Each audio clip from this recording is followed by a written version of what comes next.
Time I press record, I'm just like, I hope this is set up right. Wait, this is, I think, Rudy's. I mean, okay, guys, this is the Learning to Lose podcast, where we start the podcast just talking amongst ourselves. I don't think my mic is on. Oh, it is. Is it? But your volumes, so our last podcast was so good that we have him on again. You've forgotten my name though. Sam fucking I forget the hold last. on. That is the middle. Is fucking Scott. No, it's the Oh, rat. yeah, it's that's like right. the Sam it's like fucking Sam motherfucking Scott. well, I think I would have I It's got probably a nice would've- ring to it. I would- No, it's not even my. There was a meme that went out that was like, "Can you imagine if everyone's middle name was motherfucking? It'd be so cool." I would motherfucking Rich. I would have remembered it, but I was preoccupied with this technical shit. Which, by the way, Wickham, this should be up here. Oh, okay. But God, I'm loving this like organization and this order. I love this meeting now that it has order again, and I love the fact that like being in a house like this, it's like that OCD order shit is it's like helpful because I go home. I mean, when we were setting it up at my house, it was like, you know how I felt. I just felt so. It was like, we had to clean it up and putting it away and just moving it, and it's like it felt unorderly and the house was not clean. I don't know. When I go home, I feel like, why are the countertops not perfectly clean? Why is the dishes not all the way done? Like, but when I come here, it's like that shit is like gotta be perfect, and it's just nice. Well, it's amazing that it is. Well, it has to be. Oh, because okay. It's a business. it's a structure. No, because it's a structured sober living where people are required to keep everything clean, or else they're getting words. Nobody wants words. I mean, not really. No. So what's going on? Why are you stressed? Is it technical shit still?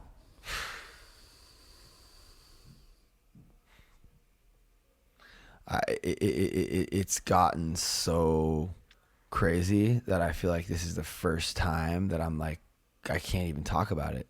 Oh, wow. Because we're dealing with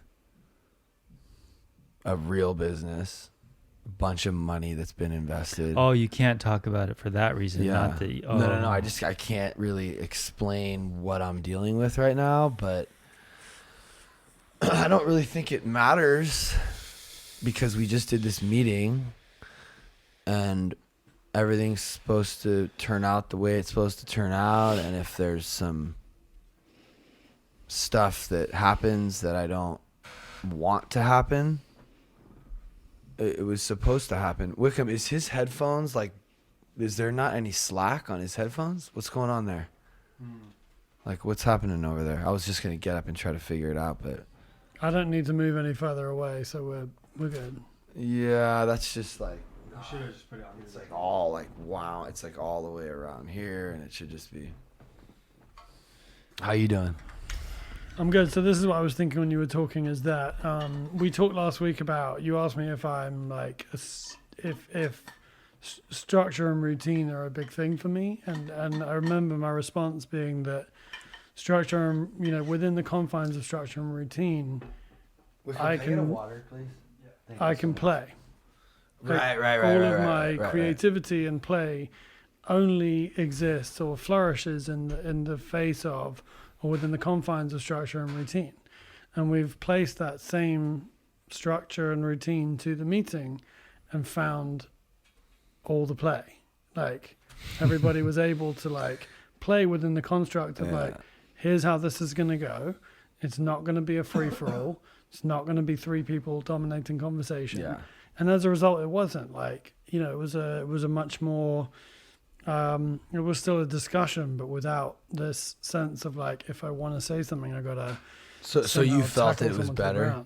Yeah, I just felt like it was a safer space for everyone to talk as opposed to just last week. I loved last week, but it was also the shock of the new. Like, I was in a meeting for the first time in a year, and I loved hearing everything that I heard, but I was also very aware that a lot of the people in the room weren't saying anything because three people were. Yeah, so now we have those 3 people being aware, being forced to be more aware. And one of our girls in the house shared and then had an anxiety attack right afterwards and went upstairs, which I think is a good thing because she's walking through those fears, and dealing with it. Yeah. Jeez. I mean, she's fine. She just was critiquing what she said, and she's afraid of people and what they think. And oh yeah, that's so far behind me. But yeah, I remember I used to be terrified. And then she drank a bunch of coffee. But how cool is that we have an opportunity to provide like what a meeting would provide for somebody? Because I think getting up and sharing is a part of the magic of how AA works. Like, it was terrifying to me. I would almost have panic attacks walking to the podium. Yeah. Where you have to actually get up. I'd be just like a robot. Okay, like I'm going to the podium. Yeah. Like anybody gives a shit. Nobody does, but it took about 10,000 shares for me to not care anymore. Yeah. The other thing I'll say though is that, like, I came here the other night and you guys had a group that I thought was magical, and the client that you're talking about was in day 1. He came to our group. Oh, really? I'm telling you, bro. It's pretty cool. Do we just sit in, or do we have influence? No, we just witness. No, but I would like for people who have sober time and experience to be able to weigh in and be like, "Yo, man, I get what you're going through. This is what happened with me," and I feel like, I mean, look, we're not therapists, but it's sort of like a meeting. It's like it's an AA. It's really a meeting. It's like a house meeting where people are talking about. Yeah, but what I witnessed was what I was desperate for not just when I was new. I was desperate for it for the first 29 years of my life, which is to say, like, I was completely lost. I was completely all over the place. I had every problem that was being shared up in that meeting of, like, someone else paying for my phone, and I'm now intrinsically bound to them forever, and all this unmanageability and crazy. And all anyone did was say, "What the hell are you going to do?" And I was like, "I don't know. I need an actual adult to tell me what to do." But none of the people I was raised by had any clue.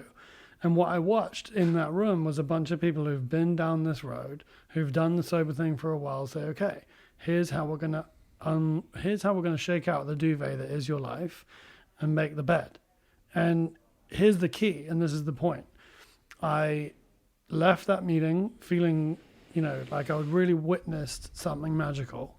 And I got here tonight and everyone was in the kitchen doing their chores. One of them was singing. The kitchen was sparkling. The girl who had 45 minutes sober was like smiling at me, asking me how my day was. I was just like, look at what 48 hours can do to a group of people. But like, that's what's happening here. Like, there is a thing happening here. People are, most of the treatment centers and sober livings I've ever been anywhere near is there's only 2 questions. Have you paid your bill? And that's actually the only question. I mean, bro, have you paid your bill? That's right, because you work in that industry, or you did work. I did for a long time, and no one's on you about, there's a claim that, there's this sort of expectation of you to fulfill certain things, but the reality is people are walking around like one flew over the cuckoo's nest in their pajama slippers and vaping themselves to death, and all of that's fine if you're being, as you say, confronted and challenged to look at where you are, get real about where that is so that you can move through it, so that you don't leave treatment or sober living or whatever and just fall because you've been given none of the tools to stand by yourself. You've just been given a place to wear pajamas for 3 months. Then you're going to walk outside and be like, I don't know how to dress. And what you guys did the other night was say, here's a little bit of the map out. And I had a chat with one of them who said, it was really difficult, but like, being confronted and challenged in that way. But ultimately, if I don't want to leave here in the state that I arrived, then that's exactly what I need. Like, this is newcomers admitting, like, this is what I need. Change is mandatory. Yeah, and there's like a personal aspect here too. Like, you getting love from not the bosses, but whatever the people in charge. Like, you actually have figures. A relationship with the authority. Yeah. Well, right now we don't have a lot of people in the house. Actually, to your point of asking for the bill, one of the guys in the house just barely paid today, and he's been here for a week. And I wouldn't have. Listen, I want him to stay, and I think we're just gonna have to figure it out. Unless a week late's not bad. Yeah, but it was really like chasing. It was like getting to the point where we were like, dude, there was talk about like kicking him out, but it was like, that's the last thing I think for us, unless we're full and there's a waiting list to get in.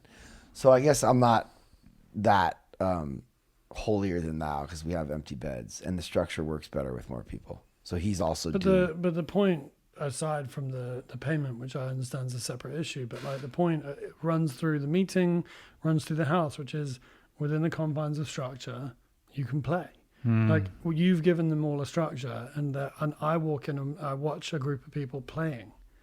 Even by the way, while they clean the fucking kitchen, and they're happier. I saw Rudy like shining the stove, and I lived with Rudy. Yeah, I was like, whoa, something's happened here, dude. It's a magical thing when you can. I don't know, when it works. This kind of thing. Well, I think the point from the meeting and the point you're making here is structure is freedom. Because chaos takes up all your mind energy. You can't be creative because you're scattered. So that's the title of the podcast, by the way. Kara. Structure is freedom. Structure is freedom, or at least a clip. There's a great book by. The title of this episode. Each episode has like a different title, and what a great title. And the last clip was what? Perfection is the death of anything good. That perfectionism is, yeah. But or something I think like the that. last episode was titled "Channeling the Divine." But perfection is the death of good. It was a clip from it. Right. Damn it! I was going to say something. But wait, what did you think of the episode?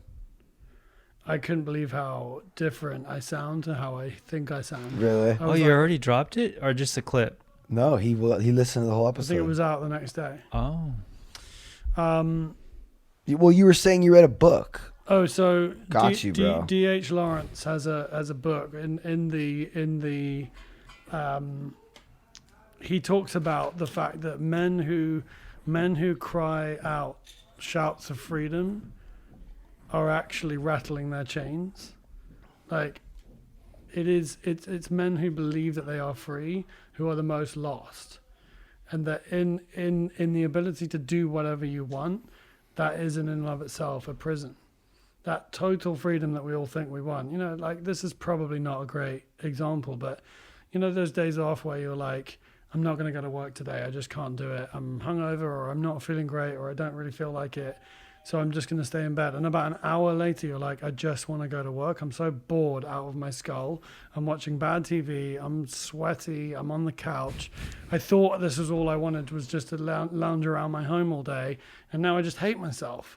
And all I really want is to go and connect with my peers in an office, having showered in clean clothes. These are hard lessons. It speaks to the political climate right now, too. And I learned from Jordan Peterson that responsibility is not happiness, but it is happiness. Yeah. The more responsibility you take on, the more of a complete person and satisfied you're gonna feel. Well, because responsibility and purpose are ultimately cousins, if not the same thing. Yeah, and it gives you purpose. Purpose. That's what purpose, that's what he says. I mean, in my experience, and I don't want to get into a thing about mental health, but like, it's purpose or depression. Like, wow, those are your choices. But do you think that some people need like a more purpose? I don't know. I think I need more. Like, I think what would normally, I don't know. Maybe I just like think of like some of my friends and some like. You ever heard that thing about if you want something done, give it to a busy person? Yeah. Like once you find a purpose, you crave it because you found like it. They talk about when you get sober, the path gets narrow, and that sounds shit to any newcomer. They're just like, I want a big expansive life, but it's like the path doesn't get narrow, it just gets super clear. And when the path is clear, you want to run down that path because you now, previous to sobriety or enlightenment of any kind, you're running all over the place like a pinball trying to find purpose. Then you find purpose. The path gets clear. And as you say, it's not that you want more purpose, it's that you want to just finally, having found that path, you want to run down it instead of, you don't want to amble, you don't want to drag yourself, you want to absolutely sprint it. I think also the other thing is when I got sober, I was like hit by this great realization that was also deeply saddening, but it became a real fuel that drove me, which is I couldn't believe how much time I had. And then I suddenly realized that to see how much time I had was to see how much time I'd wasted. But the marriage of those two. What do you mean? Time, like I literally couldn't believe how many hours there were in a day when I was no longer servicing active addiction. And suddenly, so I've got my mornings back, I've got my evenings back, and I've got my afternoons back. I've got all 24 hours of the day to do whatever. Oh, and then it dawned on you how much time you're like, time how you much wasted. time I've wasted. But the marriage of those two things was absolute rocket fuel that pushed me through, that early period, because I was like, it's time to get things done now. And so I think that when you talk about wanting more purpose, I think that's what that's about. I just, yeah. I might not be right though. I mean, No. You're right. All I'm wrong. saying is like I don't think my brother. I know I have some friends of mine who are like okay with not like doing all the things that I like. I just think different people have like different drives, and like I'm like just more driven and more. I need more purpose to be happy when I'm chilling. Like there was a period of time in between Hypercrush and Ridge Production, or towards the middle of Ridge Production, when I was feeling like this video production thing was kind of like, it was starting to get boring to me because I started doing it to make films. Really, I didn't want to be doing commercials for clients, but that's what we ended up doing, being a slave to a client. And it was all like, I mean, some of it was cool, but even like music videos were getting annoying. I'm like, dude, this artist is like just like whack, or they're popular and maybe what they're doing is kind of cool, but it's like their vision, and like it's rare that you really get a chance to like direct a music video, right? And they're like giving all the creative control to you, and that's not what I wanted to do. So I just started to like fall back and like not really show up a lot and just be like letting the guys do all the jobs, and my partner, I wasn't really. And I just started getting depressed, thinking that I like wanted to just watch a bunch of Netflix movies, but really like it's very hard to get excited about living out someone else's dream. Yeah, I can't do it. No, but I mean, but also like, but I think that if I would have just been busier, I would have been happier. Every time I do something I don't want to do, or that's uncomfortable, or like find purpose, I always end up being happier. And like, yeah, and to talk on your brother, I think that working from 8 a.m. till whenever, and yeah, who am I to say working out, I don't think I never been able to do that. Yeah, it's hard. Here I am thinking in my head that like somehow what I'm doing has like more purpose than what he's doing. He put in the lights, like that's amazing. Yeah, it's a lot of work and a lot of knowledge, and just 9 to 5 every day. I'm just doing a different kind of work with like people. But it's kind of to the point of what I was saying last week about I do this. Like the lights and the electrician thing is his purpose. Yeah, it is. And what you're doing here is your purpose. Yeah, and it's all the same. It's the same, but it's also there's no hierarchy or comparison between one or the other.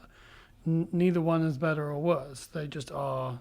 And when each individual is really giving their all, that's when they're the happiest. Yeah. But we think that we think that we're working to go on vacation and relax, and then we get on vacation and we relax, and we're like looking for, I don't know, like what about? Yeah, it's see, I had to learn these lessons. I got sober. I didn't do shit for decades. I walked off of every job. What? How long are you sober? 25 years. Half your life. Yeah, half my life. And it took me a lot, like responsibility I ran from even in sobriety. I met you when you had 16 or 17 years. Yeah, something like that. And we both started our companies together. I mean, we both were helping each other, you know. Yeah, it's come a long way. And I'm just amazed that all the things I ran from are what actually make life worth living. You know, order, discipline, responsibility. Like, it's something you have to learn when you're young in your like 20s and teens and stuff. Don't. You look at people like me telling you need order and discipline, and you're like, fuck off, you know? But really, you're telling them the truth. Yeah, but I mean, I don't think anyone comes to this program wanting any of the things that they need. Like, honestly, I came to AA wanting to get laid and employed. I wore 3-piece suits to meetings. Try to keep like a fist. It's a little close. Yeah, like that. It's a little close. Yeah, that's way better.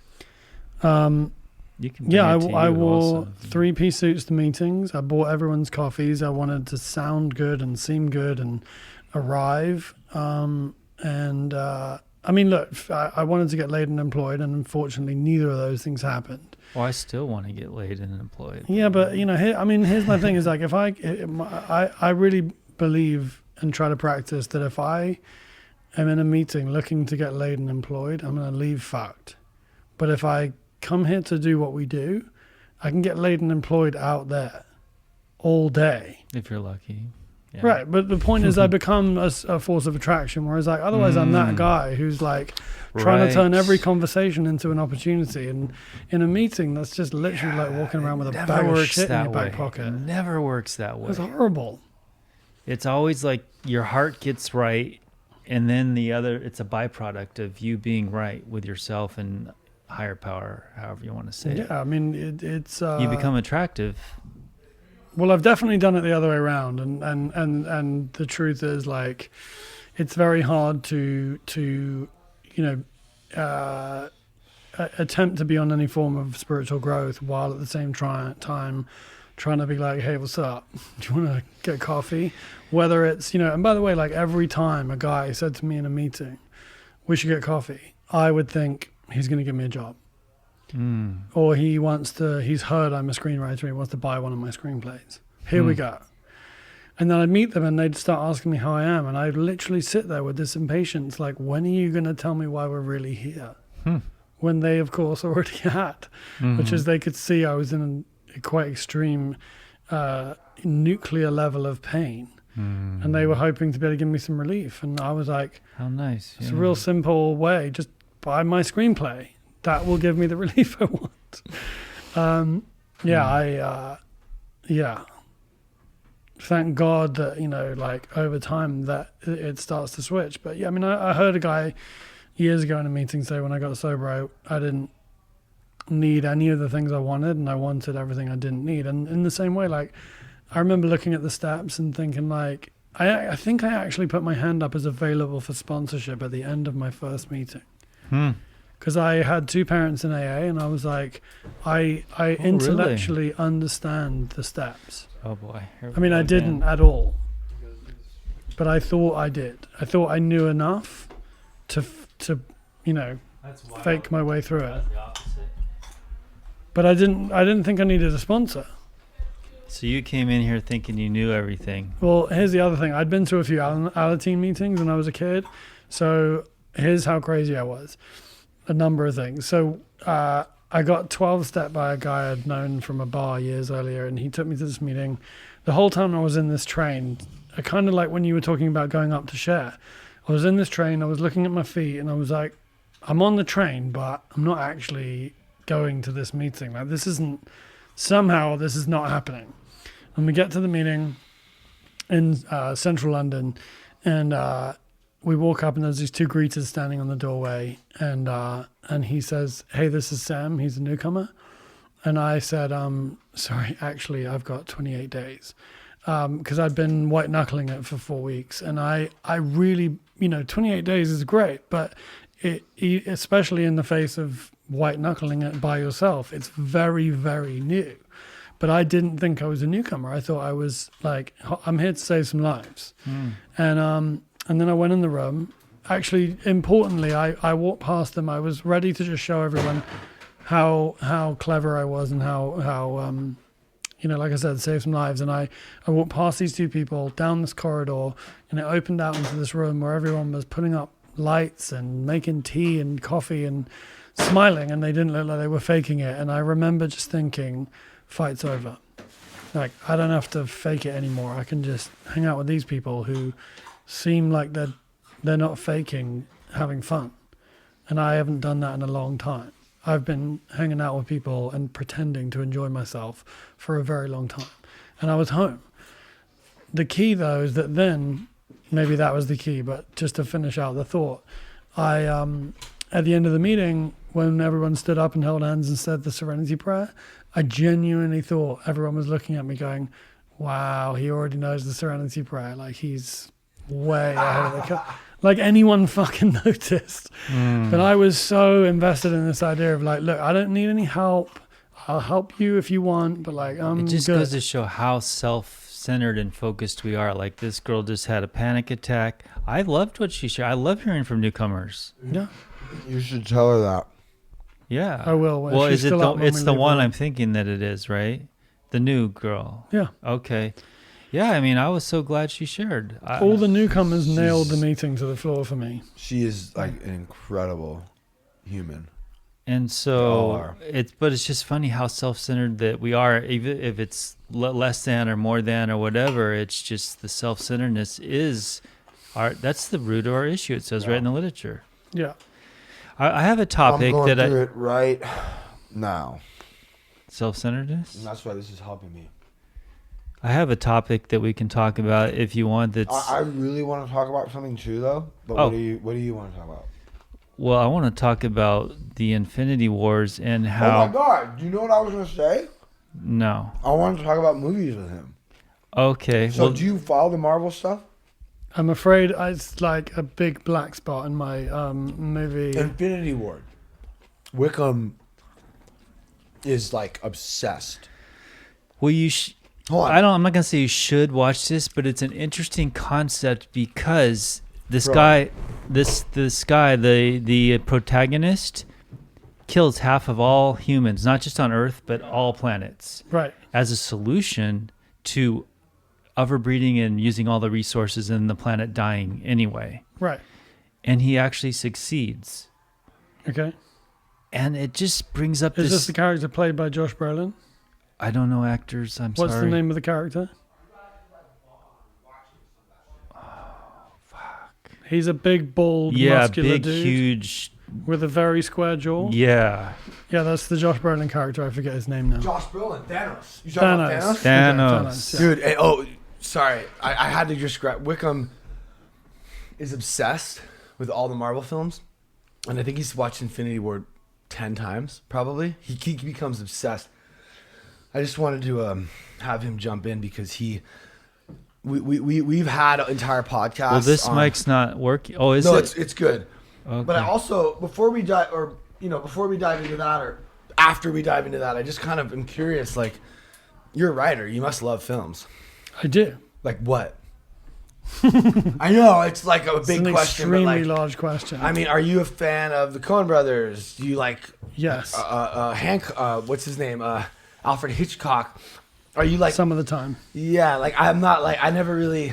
I mean, look, Like, what do you think of Citizen Kane? Like, So, Did I you mean, see- it's interesting. I mean, I understand you want to talk about Infinity War, and I don't want to get in the way of that, but no, we will. We'll get to Well, it. no, So- we're also curious. What is your well, just just as a point of like, crazy alcoholic kid and self-obsession, like I built a DVD collection when I was like 20 years old that was based on, if anyone saw this collection, they would think I was a really serious movie Fuck buff. yeah! Like what?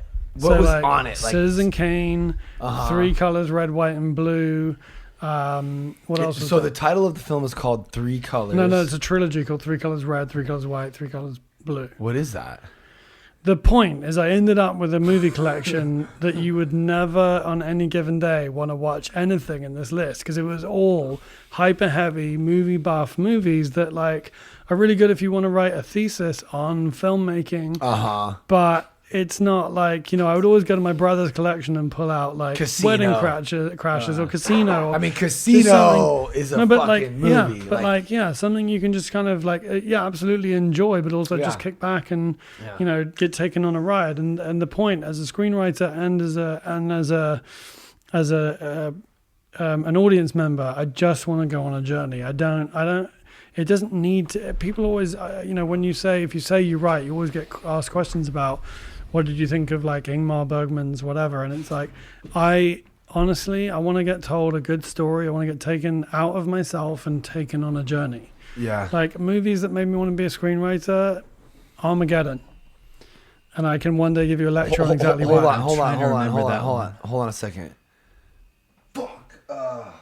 Roland, isn't his name Roland Emmerich? Who? The director.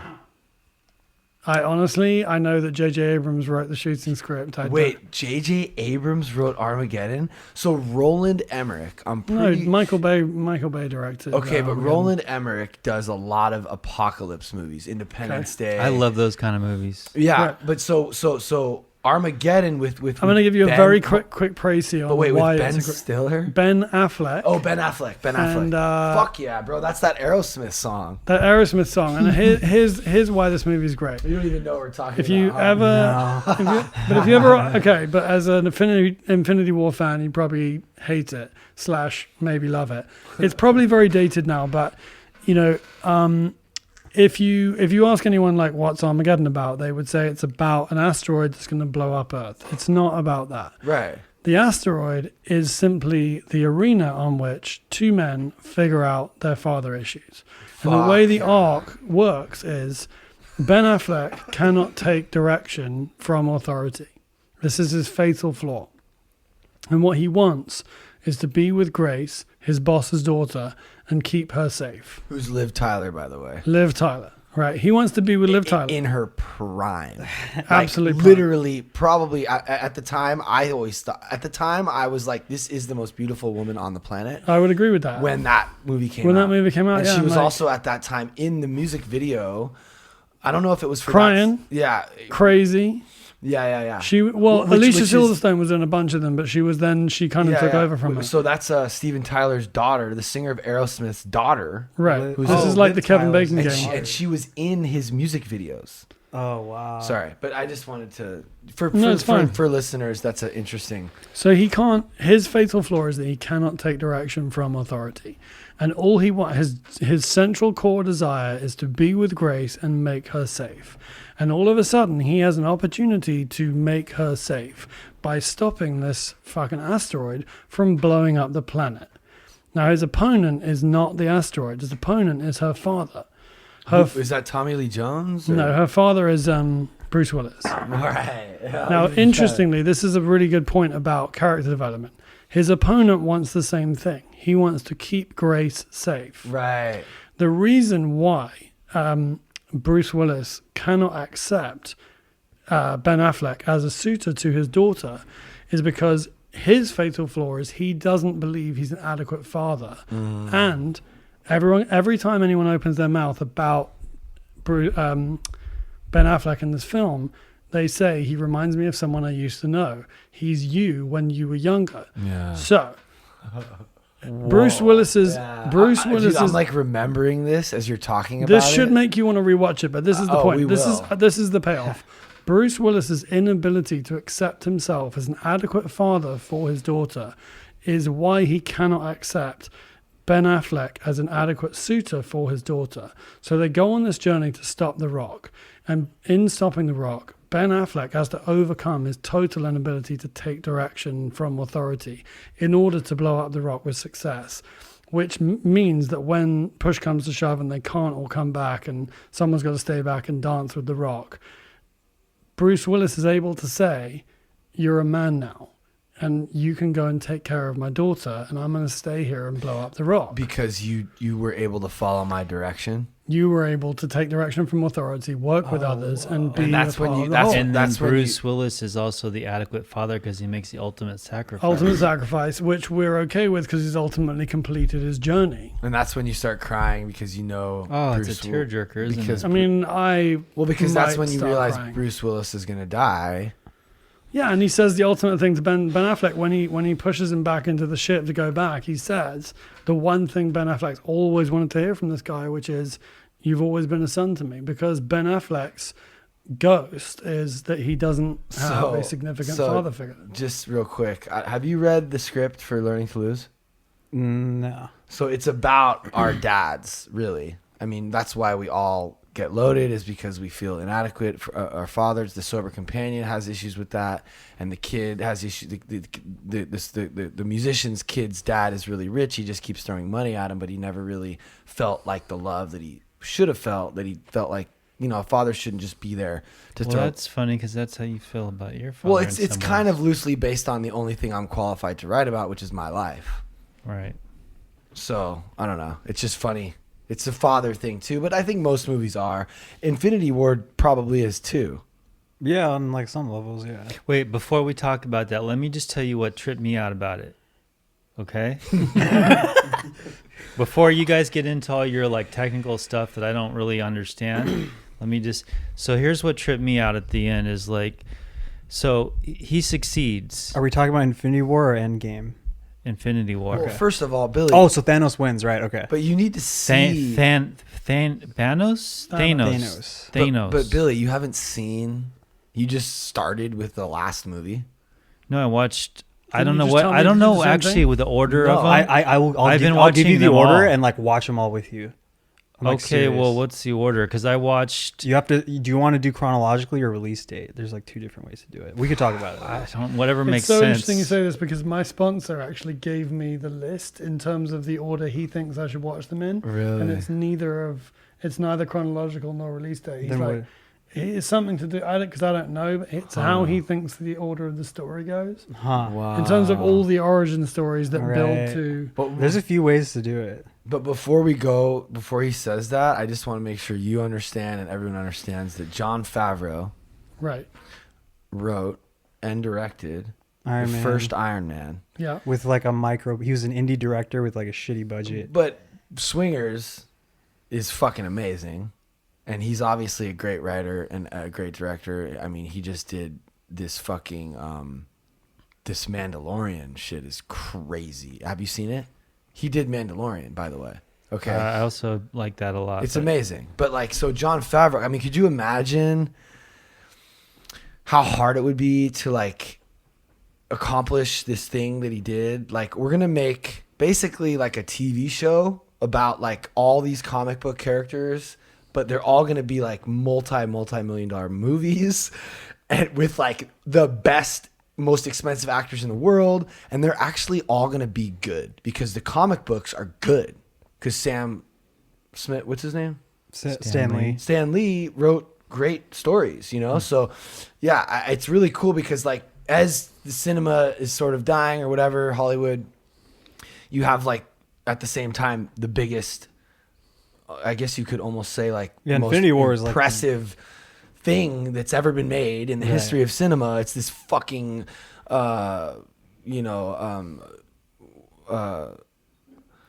magnum opus of like Yeah. this masterpiece of storytelling on the highest level of production and stuff. That's Okay, never been done before. So, and it's as because a of novice, I was going in. but it's all going, because of Jon Favreau. Sorry, Great. you don't know who that is, but people will care. But He's okay, I want to here- talk about but Thanos. Here's a novice. Yeah. Here's a novice going in. I am a stickler for details and character structure, or else I'm just bored. If it's all action, I'm whatever. 100%. But the action is so good, and the character development It's fire. and the tie-in from all these people from all these different. Yo, Yes. yo, Billy's like will impress you. Like you don't think he's just And- it's crazy. And the money spent. Every scene is. I only saw one thing. having to do with plants, and I'm like, oh, that's not real. But and mind you, you have to suspend disbelief in any kind of sci-fi, right? To like, Oh, yeah. you know, this is totally wacky shit if you think about it. Time travel, superpowers. Yeah. I mean, Yeah. I think it's all symbolic to like human characteristics, though. Well, I think it's wish. I wish, you know, that I spent every night for years thinking of me as a character that I built that has superhuman abilities to overcome my injuries. Me too. Really? Yeah, I used to fantasize about having superpowers like all the time. Like, Yeah. I still kind of do. And I had come up with elaborate ways that to get them, and you can't be too powerful because that doesn't make any sense, but you don't want to be, anyway, blah, blah, blah. But what was impressive to me is just that. And then here's Right. the end. So Thanos succeeds. Yes. Kills off half of the population of all The whole higher universe. beings and all planets. No, it's not higher beings. It's just all living. No, he doesn't kill animals. But it's just half the population. Yeah. To Half save- of the population, not the creatures, Right. just the higher beings. Oh, like Right. humans. humans and all the aliens and all the other planets. Uh-huh. And that is the solution. And it is a solution. It's Well- only a temporary solution because, like anything, they're going to breed and do it again, right? So it's a temporary solution to the problem. Right. But he talks about like it's like keeping the universe in check. Like it's something that has to be done multiple times. It would have to be done Yeah. again in 5,000 years or whatever it takes. Right. So anyway, Which is kind of like, now let's hear what you guys well, that's have. like Hitler. That's like a lot But of Hitler didn't finish. No, but I'm just saying, it's like this Thanos character is like, this is this ultimate sacrifice for the greater good. And a lot of people think that way and they're willing to sacrifice lives. I think the key about Thanos is that all great bad guys don't think they're the bad guy.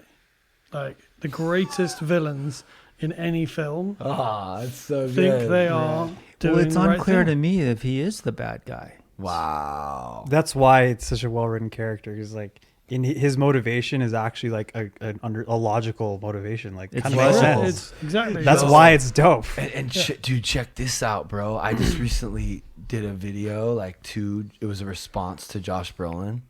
And I swear, I will get him to see this video. Josh Brolin plays Thanos. Yeah, I we've don't know who established Josh that. Brolin is, though.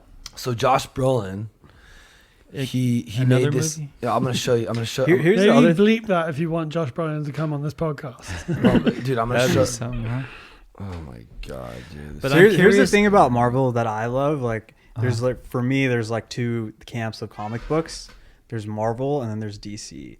So Marvel has all the Avengers and all that, and DC has Batman, Superman, Green Lantern, Wonder Woman, all that. And the biggest difference between the two types of characters is Marvel is men trying to be gods, and DC is gods trying to be men. And if you look at the success of each studio, Marvel is way more successful because of that reason, that their characters are just normal people like that are figuring shit out, versus Superman's a literal god who's trying to relate. Like it's harder for us to relate to Superman. I can't relate. He's too And powerful. I've watched like there's this Max Landis, like he's there's like a writer named Landis. His son, he has this whole rant about why Superman is like the most like amateur structure of a superhero, because it's like, oh my god, this guy's lifting a car and he's like blah blah, and his weakness is this specific rock. It's so basic and obvious. Marvel came in and started introducing characters who had like problems. Like they made Iron Man an alcoholic in the 80s. Like they made him like the dark, and they made like all their heroes very human. They leaned into that, and I think that's why you enjoy the characters, and that's why like they're just more successful than DC. But to further to that point, I think one of the reasons for me why origin stories became so popular is because, even outside of the Marvelverse and DC thing, like, Matrix 1, Batman Begins, Iron Man 1, you're watching someone go from man to hero. Like, it's about the becoming the hero factor. The hero's journey. Right. But the reason for me why, Matrix 2 and 3 didn't work, I didn't personally enjoy Iron Man 2 and 3, is that once they've learned the trick, in the Matrix and ultimately in any of these films, they've figured out that there is no spoon. I'm just watching, action sequences that don't go anywhere because I'm not watching a character develop or learn to control this power they've been given or fulfill their ultimate destiny. They're just in that role and running around being tougher than everyone else, which isn't interesting. Like I like a great action sequence, but I heard someone once say like action is the death of drama, in the sense that like, for example, if two people are on top of a train having a fight, the drama's dead until we know the outcome of the fight. Like, it's fast and there's lots of movement and there's probably a high octane score happening while we watch them punch each other, but the drama doesn't exist until we see the outcome of the fight. And so I think, as you say, to your point, all of these things have to be dripping and drowning in character and structure in order for all of these set pieces and multi-million-dollar effects to hang together with anything that any audience member is going to care about. It's the essential ingredient, yeah. Yeah. And unfortunately, in my opinion, the funny thing is, it should be the other way around, but of course it's not. But like, with $1 million budget, they make fucking sure the story is singing. $200 million films get financed before there's a script. Because some guy at a party in Bel Air mentions that he wants to do a thing with a guy, and it's someone who's hot right now, and suddenly they're on the phone and they're like, we've got the money, we've got a director, everyone loves it, we're all excited, are we going? And it's like, have you got a script? We'll figure that out. This is why, I understand. Is this how it really happens in real life? Yes. It's just at a party and... Yeah, the right person with the right contacts, or the right heat behind them, or the right traction, or the right people want to be in the business of whoever the star is that we're talking about, whatever. So if the right person says, I've been thinking about doing a movie about it doesn't matter what the rest of the sentence is, because the financiers are like, we want to be in the business of you, so whatever it is, we'll do it. Because of their reputation. Because there's this belief in bankability. That whatever you do, people will go and see because it's you. I mean, the kind of the death of the movie star and the destruction of that idea in the face of so many more content platforms and shorter form content kind of taking over. I think we're coming back to a renaissance of story and an onus on, tell me a great story or fuck off. Like, don't expect me to sit in an uncomfortable chair with 200 people in the dark just to watch things blow up. I'll do that if I care about the outcome of the explosion, right? Not just the explosion.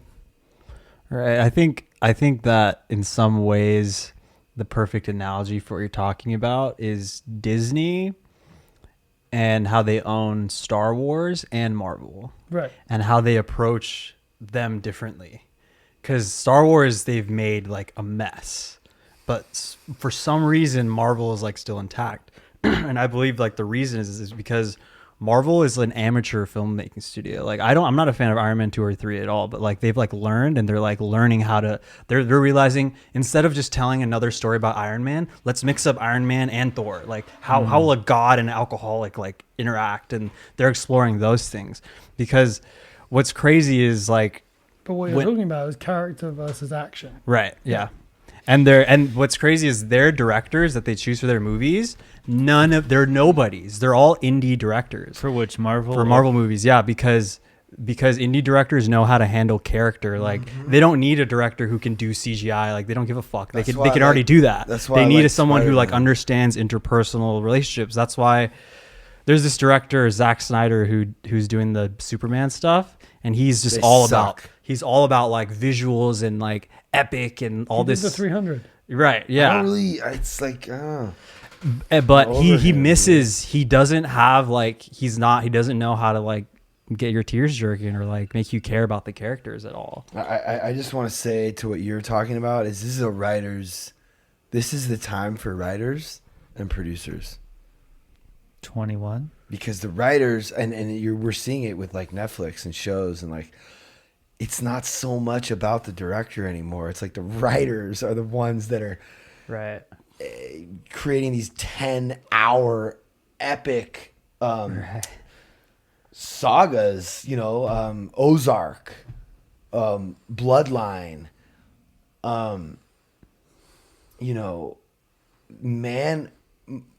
Mindhunter. You've seen Mindhunter? Well, that's about what David they've- Fincher. I mean, look, he's amazing. He directed the first 3, but like, these are like, this is a writer's Right, I hear world what you're right saying, now. yeah. Also, like, back when I was growing up, it was like the artists, like Kurt Cobain. He was a songwriter too, but like now in the music industry, it's like producer and like songwriter.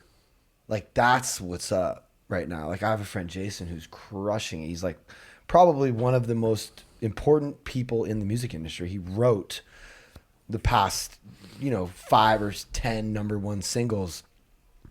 The artists are coming to him. They're like, yo, give me a hit. And he just fucking gives them a great song because he's a songwriter. I feel like But that's I the feel way. like Quincy Jones has been that too. Or I don't know, he was a producer, but whatever. I feel like the world is better that way.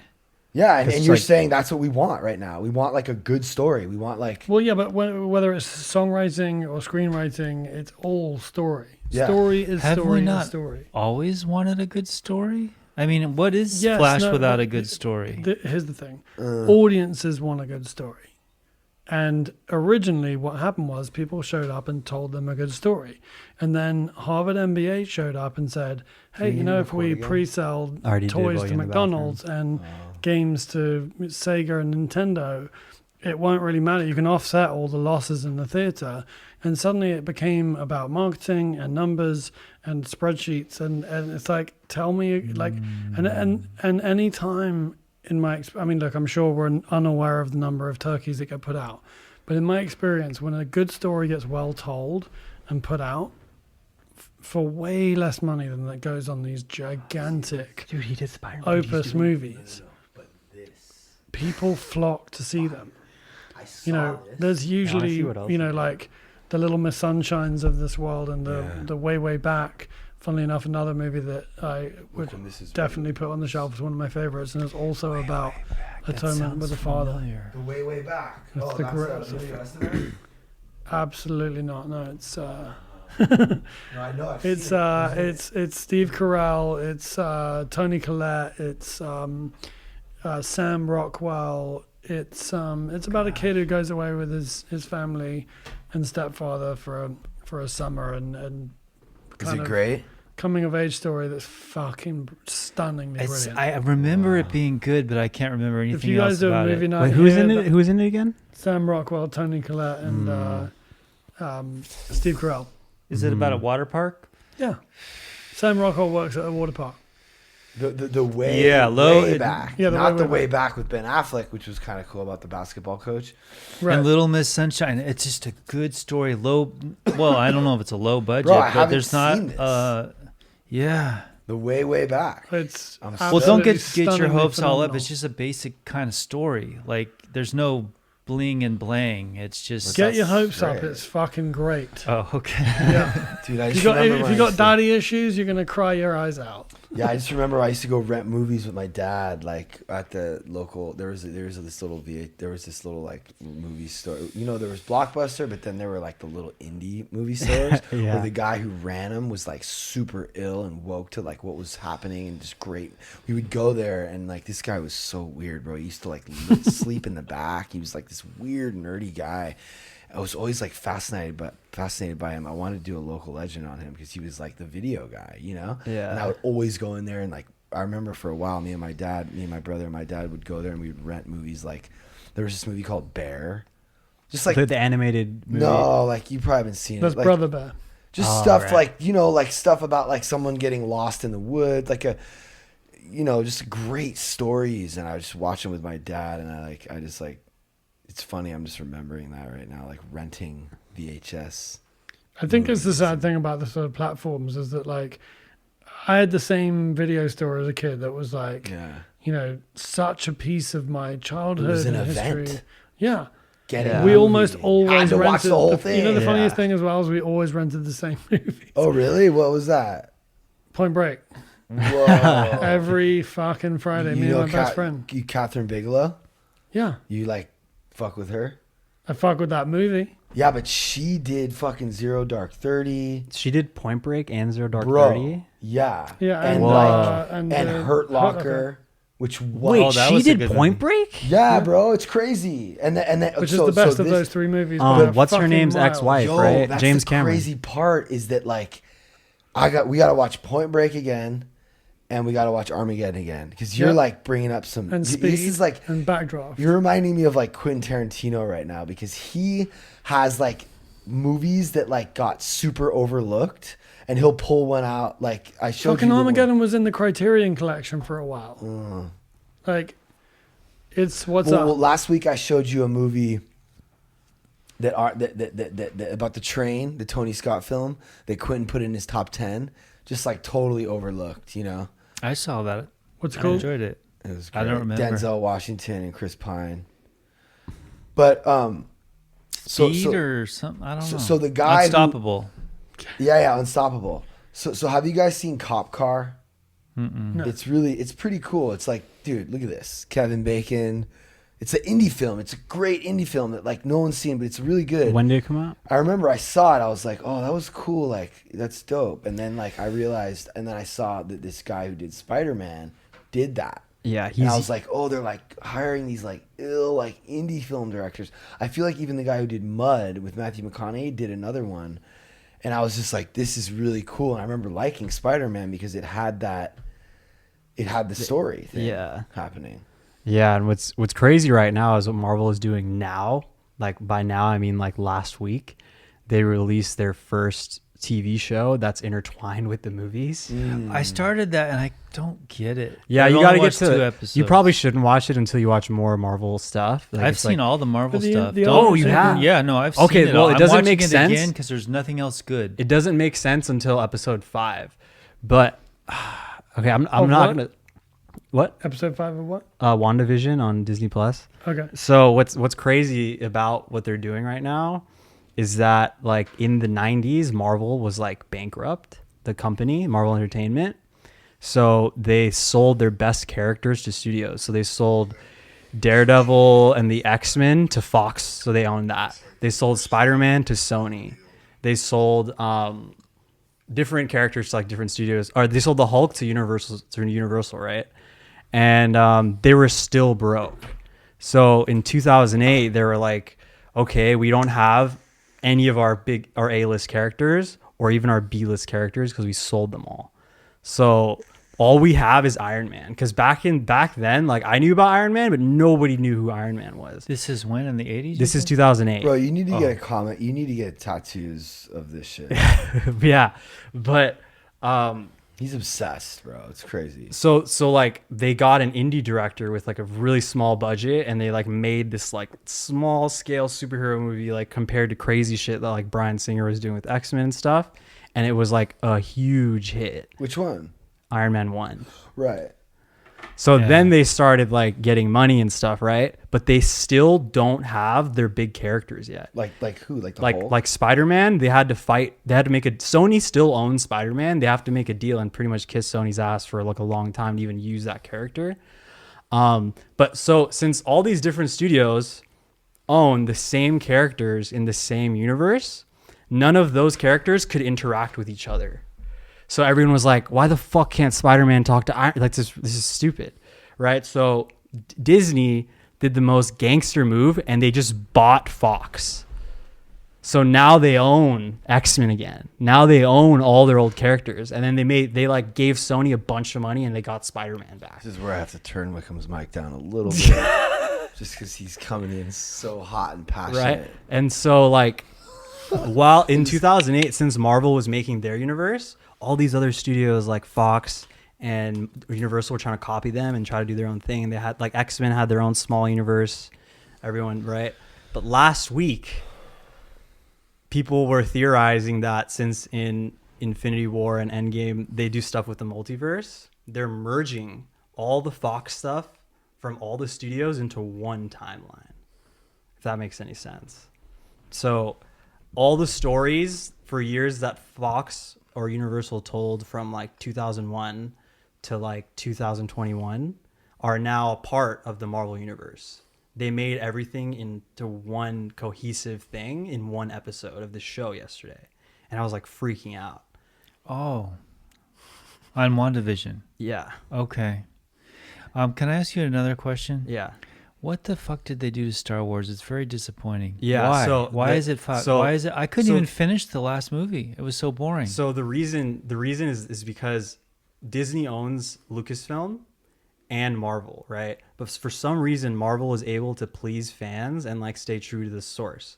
But the reason that is because the guy who started as an indie comic book nerd, like all he cares about is comic books. Who? He's Kevin Feige. He's the executive producer, and he overlooks all the films, and he makes sure they're all cohesive and everything, right?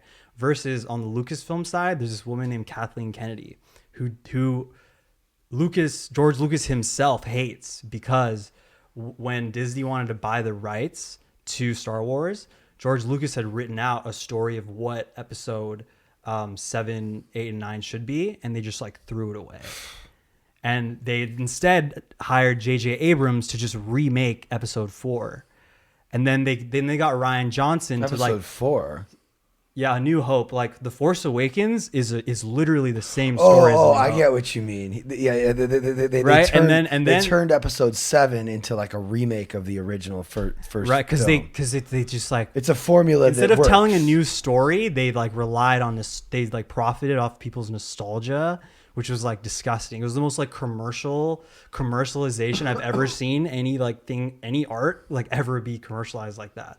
And then the second one, they got this other director who like wasn't talking to the other directors, and they were all disorganized. They didn't know how to keep a cohesive universe because none of them were like true fans of the source material. And like that shit shows if like people care about what they're making.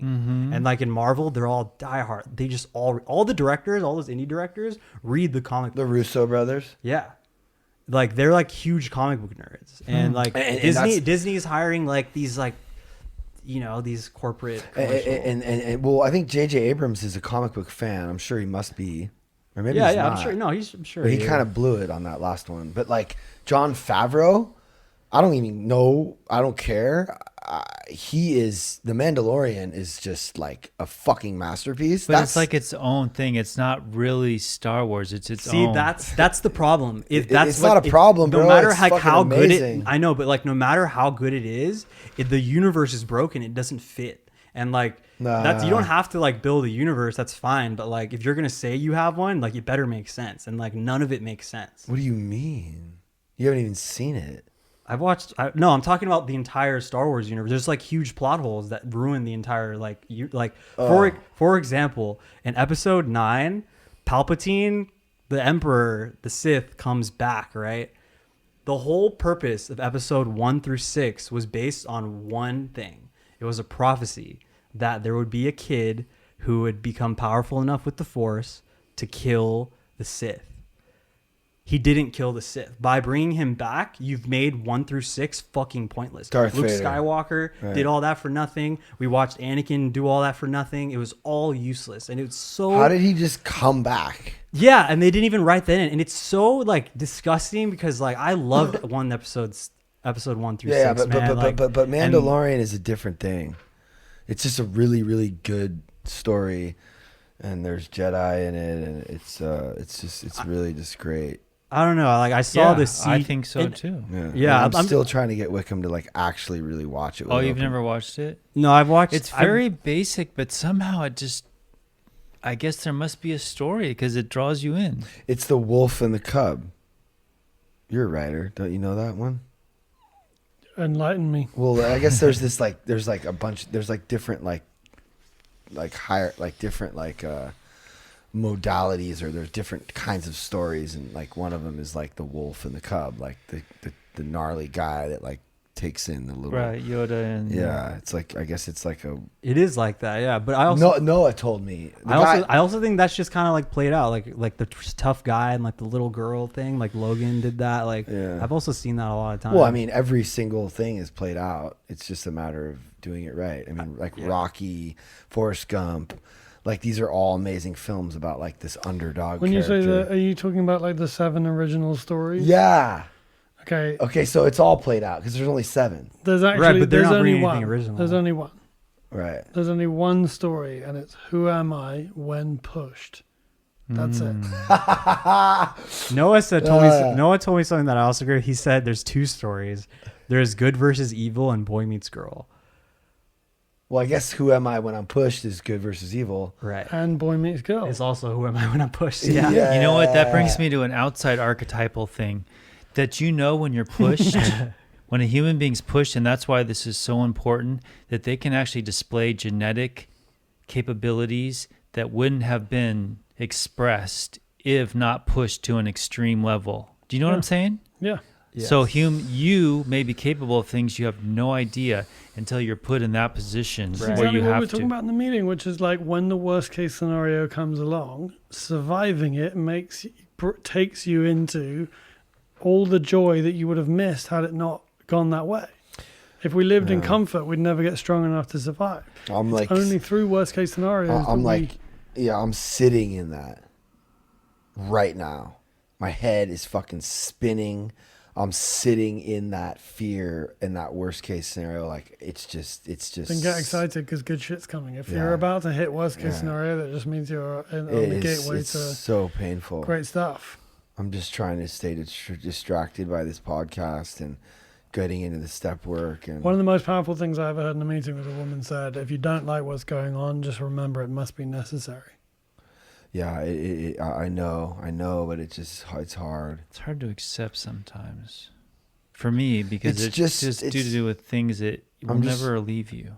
I'm just growing, I guess. I'm just figuring out how to get out of my way and sort of let things unfold without like letting my ego blow them up.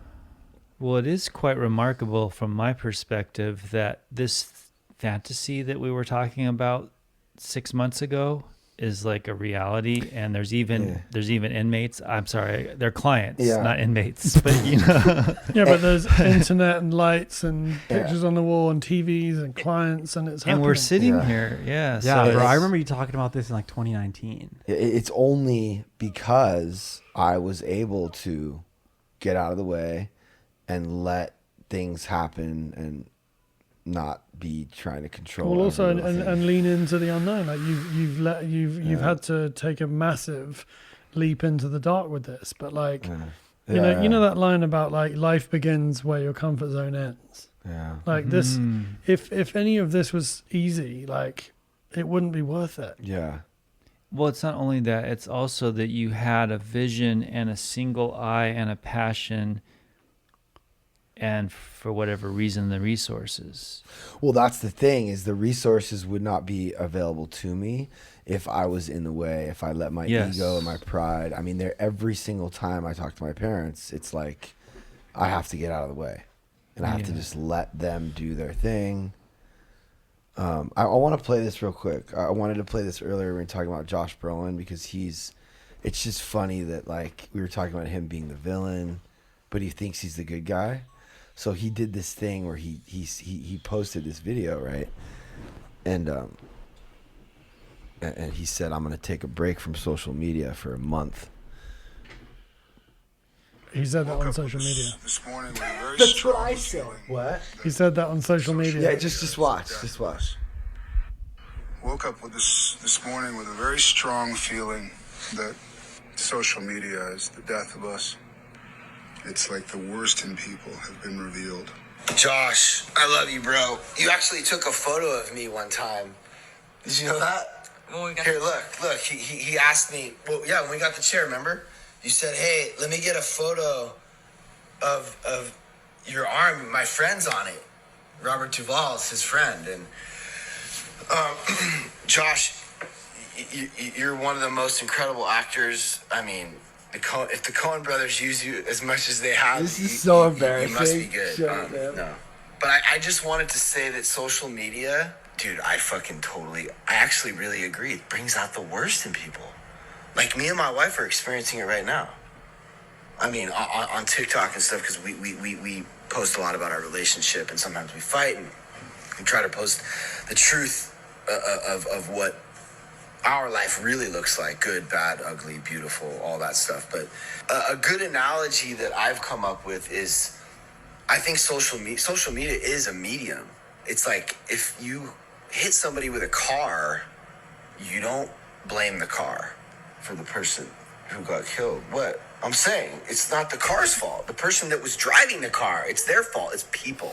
And while it brings out the worst in people, I also think it can have the potential to bring out the best in people. And I think it's our responsibility as influencers to, I mean, I'm not anywhere nearly as big as you are, but I think that you do have an opportunity to show people what a good human being really looks like, and how to respond with love and not hate and anger. And I would just encourage you to, and anyone else who has a platform, to find the truth in any situation, and be willing to expose you. I want to be willing to expose my flaws and my vulnerabilities, and use those as an example for others who are feeling the shame that I think social media, when we're comparing ourselves to other people, when we're comparing ourselves to the best versions of other people, we're going to feel shitty about ourselves.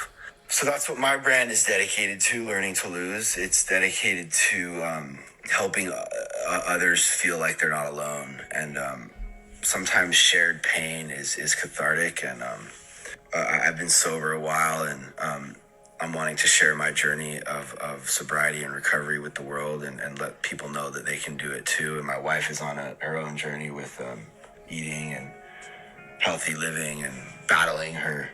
She looks so pretty. Yeah, she's stoned. Yeah, I don't get stoned, but she does.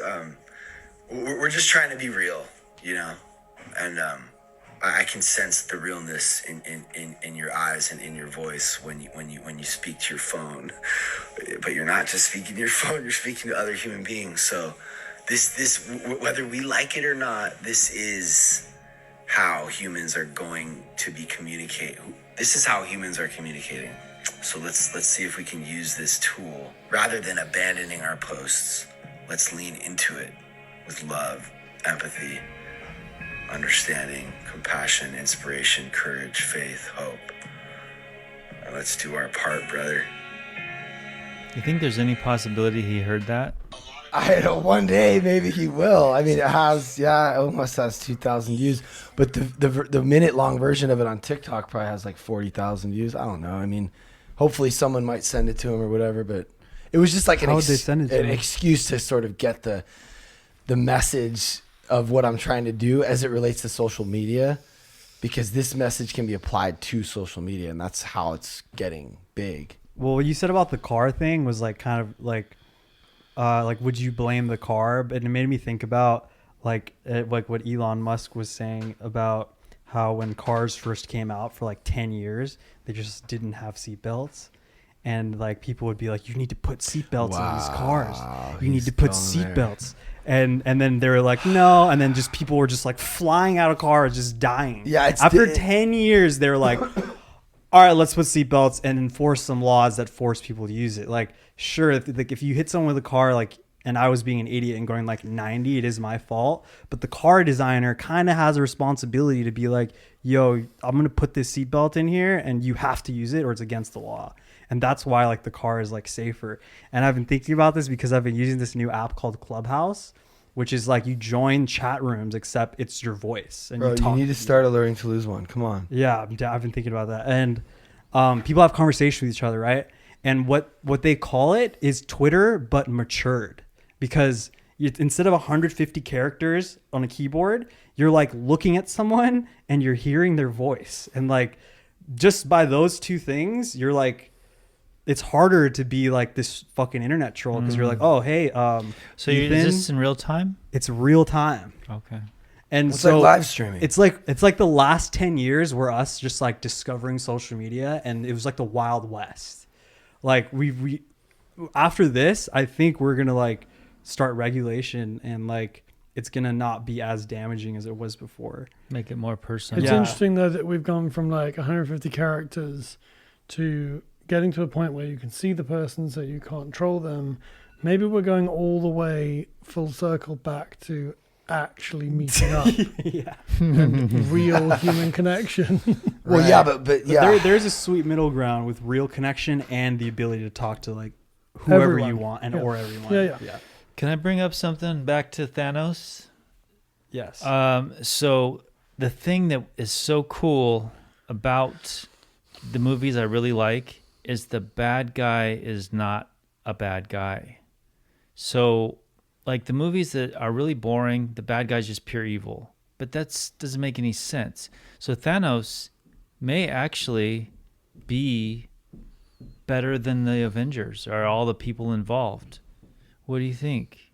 I think he's kind of he like the reason he wants to kill half of humanity is because on his home planet Titan, Yes, they they all became died. overpopulated Yes. and they couldn't, And he solved the problem for everybody. Right. So why is he not the hero then? I don't know. That's Maybe like he is. that's why it's And he like, made a sacrifice of something he loved, which made it all that much more like, yeah, like he killed his daughter that he like actually loved, yeah. which was like a weird scene because I like felt bad for him, but I was like, he's trying to destroy the world, but like I understand. But how ill is Josh Brolin though?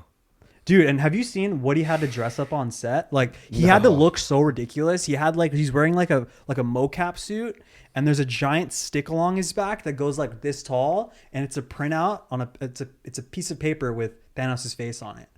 And the actors had to look at that to get the eye level for the CGI. So like while he's wearing this ridiculous harness, he's also giving like one of the greatest performances. Yeah. What is he a big buff guy like the character?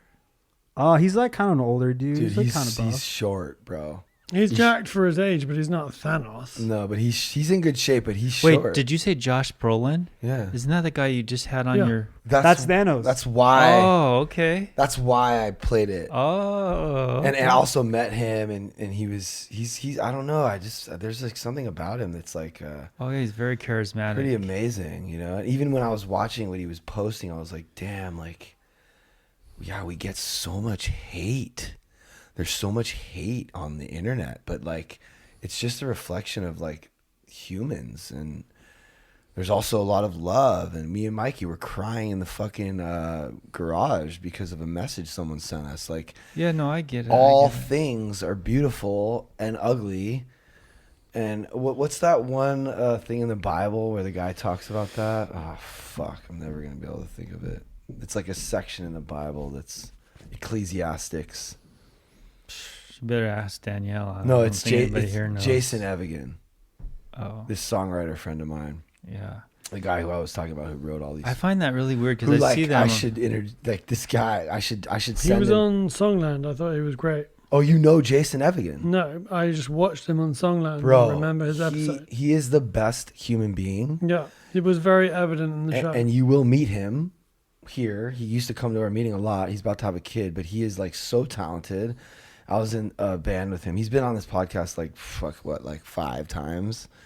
I think we should have him again. I can't wait to show him your stuff, and he's just epic. That would be cool. I would love that. But I want to just say this thing that I've been thinking while you've been talking about this movie. In terms of the whole, the bad guy never thinks he's the bad guy. Have any of you seen the TV series Tehran? No, I always go by it. Should I watch it? It's really interesting for one simple reason. Like if you look at a show like 24, it's anti-terrorist unit stopping anyone from ever doing anything bad to America. And immediately as the audience are like, those people are bad, and the ATF or whatever they're called, ATU, anti-terrorist people, these are the good guys because they're protecting America, which is very much, the machine that is, built, is built that way. Americans are led to believe that everything America does is for the sake of America and therefore it's good. You're saying it's not? No, I'm just kidding. I'm not making a value judgment. That's just the machine that exists to tell them. Yeah, that. no, I'm joking. But if you look at Tehran, it's Iran and Egypt and the two countries are both trying to ultimately protect themselves. And at no point do they ever say this guy is bad or this guy is good. You just brought me back to my okay. They have, in the same way as I was talking about with Armageddon, it's about two characters who ultimately have the same goal, but they have a difference of opinion about how to get there. Which brings me back to my point about the current state of this nation, which is to say, I don't believe, again, talking about the evil of social media, that this country is in fact as divided as we've all been led to believe, that we've given a voice to the far extremes of the argument. But ultimately, what I believe about this country is it's made up of two sets of people who want exactly the same thing, which is, how do I take care of my kid, give them a shot at the future, and keep them safe? But these two sides have a completely different view on how we get to that place. Mm-hmm. And as a result, we're all just about ready to kill each other over it. And if we could all just like say, hold on a second, I think we all want to go to the same place. Yeah, we do. Like the route doesn't, like, it matters, of course, because you want to do what's good and right. But like, it's so sad that we're like a conversation away from realizing like, it's not about good and evil. Like I've made this very soapbox statement about like, you're either this isn't about red or blue anymore. This is about you're either a good person or you're a piece of shit. But like that isn't necessarily true. No, or in fact it's not true at all. It's not. I genuinely believe that the core of this country is good people. I believe that Donald Trump wanted to make America great again. That's what he actually wanted to do. Whether or not how he was going to do it was like the right thing to do. Right. He didn't believe he was the bad guy. No, he didn't. So it's like we need to, all we can do is what we're doing. Yeah. Be the best we can be. And right. maybe hopefully that will rub off. And the other thing I want to say about your social media post that you just played is the beauty of like what makes social media sick is comparing yourself to people who are constantly promoting the lie that they are perfect. Yes. And what Learning to Lose does, So you've annoying. already said this, but it's important, I think, to underscore, is you're allowing your viewers to compare themselves to the truth. Yes. Like, this is the truth of what's going on. Yes. Feel the same way? Cool, because everyone does. I mean, I was talking about this last week. The big lie is everybody else is finding it difficult, and I'm having a uniquely difficult experience of life or the world or whatever. That's the big lie. The truth is no one's finding it easy. Everyone feels like they're falling short, largely because of social media and the amount of time we're glued to it out of some desperate desire to find fit with the world. And all it does is further alienate us, further push us down in this idea that we're failing and falling short. But what happens is when you show those dark, ugly parts of yourself, people see that and they go, this guy's a fucking asshole. Fuck this guy. Because they don't realize that that's... Why do they do that? Because no one else is showing... Because they're terrified of it. But nobody else is showing themselves like yelling or complaining to their wife, and then they're bringing their own stuff into my situation with her, and they're going, oh, my guy was he's just like that, he's that guy, and I'm like, I'm not your ex. Yeah. I'm me, and me and my wife have been in a healthy relationship for 15 years. We must be doing something right. Stop judging me. I'm flawed, and I'm like just posting those flaws, but I'm also, But again, like all beauty lies in imperfection. Nothing. Yeah, and I think that's why people are coming to stay here, and we're getting beautiful messages, and we have a lot of views, and I think a small percentage of our following is people who don't quite understand us yet. But I've gotten a lot of messages, and my favorite messages to get are the ones I've gotten a lot of, which are, I saw you, and I didn't like you, but I couldn't stop watching, and now I love what you're doing. Yeah. I was that guy. I called Danielle and I was like, what the fuck is it? Is it anonymity? What is happening? Wow. And she was like, you haven't watched for long enough. Just keep. And I was like, no, but I think he's on the phone to a sponsee while he's on. Does the sponsee know he's on the social? What? And I had this whole fucking panic attack about whatever step I thought I was on a Wow. mountaintop about. And Could the you truth- imagine how hard it is for me to go to sleep at night, knowing that so many people are still where you were? Well, I mean, I don't know, I think you like here. I mean, No, my it's really, really my hard. caveat to that would Dude. be sleep easy, because what they think doesn't matter. Well, I keep holding on What to you that. do is what matters. Yeah, I keep trying to hold What on you to are that. doing is of value. What you are doing is helping. What you Yeah. are doing is working. Yeah, and I want to try to be respectful to the anonymity part of Alcoholics Anonymous, but I don't know Yeah, how. but the truth is, like, Alcoholics Anonymous isn't what you're doing here. What you're No. doing here is fulfilling your primary purpose, which is to help other alcoholics achieve sobriety, Yeah. not shove the principles of AA down everyone's throat, but to do whatever you have to do to help people get sober. Okay, but how do you do that? Be an example. No, That's no, the no. only way. I know, bro. But like at the core and at the root of like how I did this and how we're doing this is AA. Yeah. It's literally the fucking guy. It's the text. So how am I supposed to?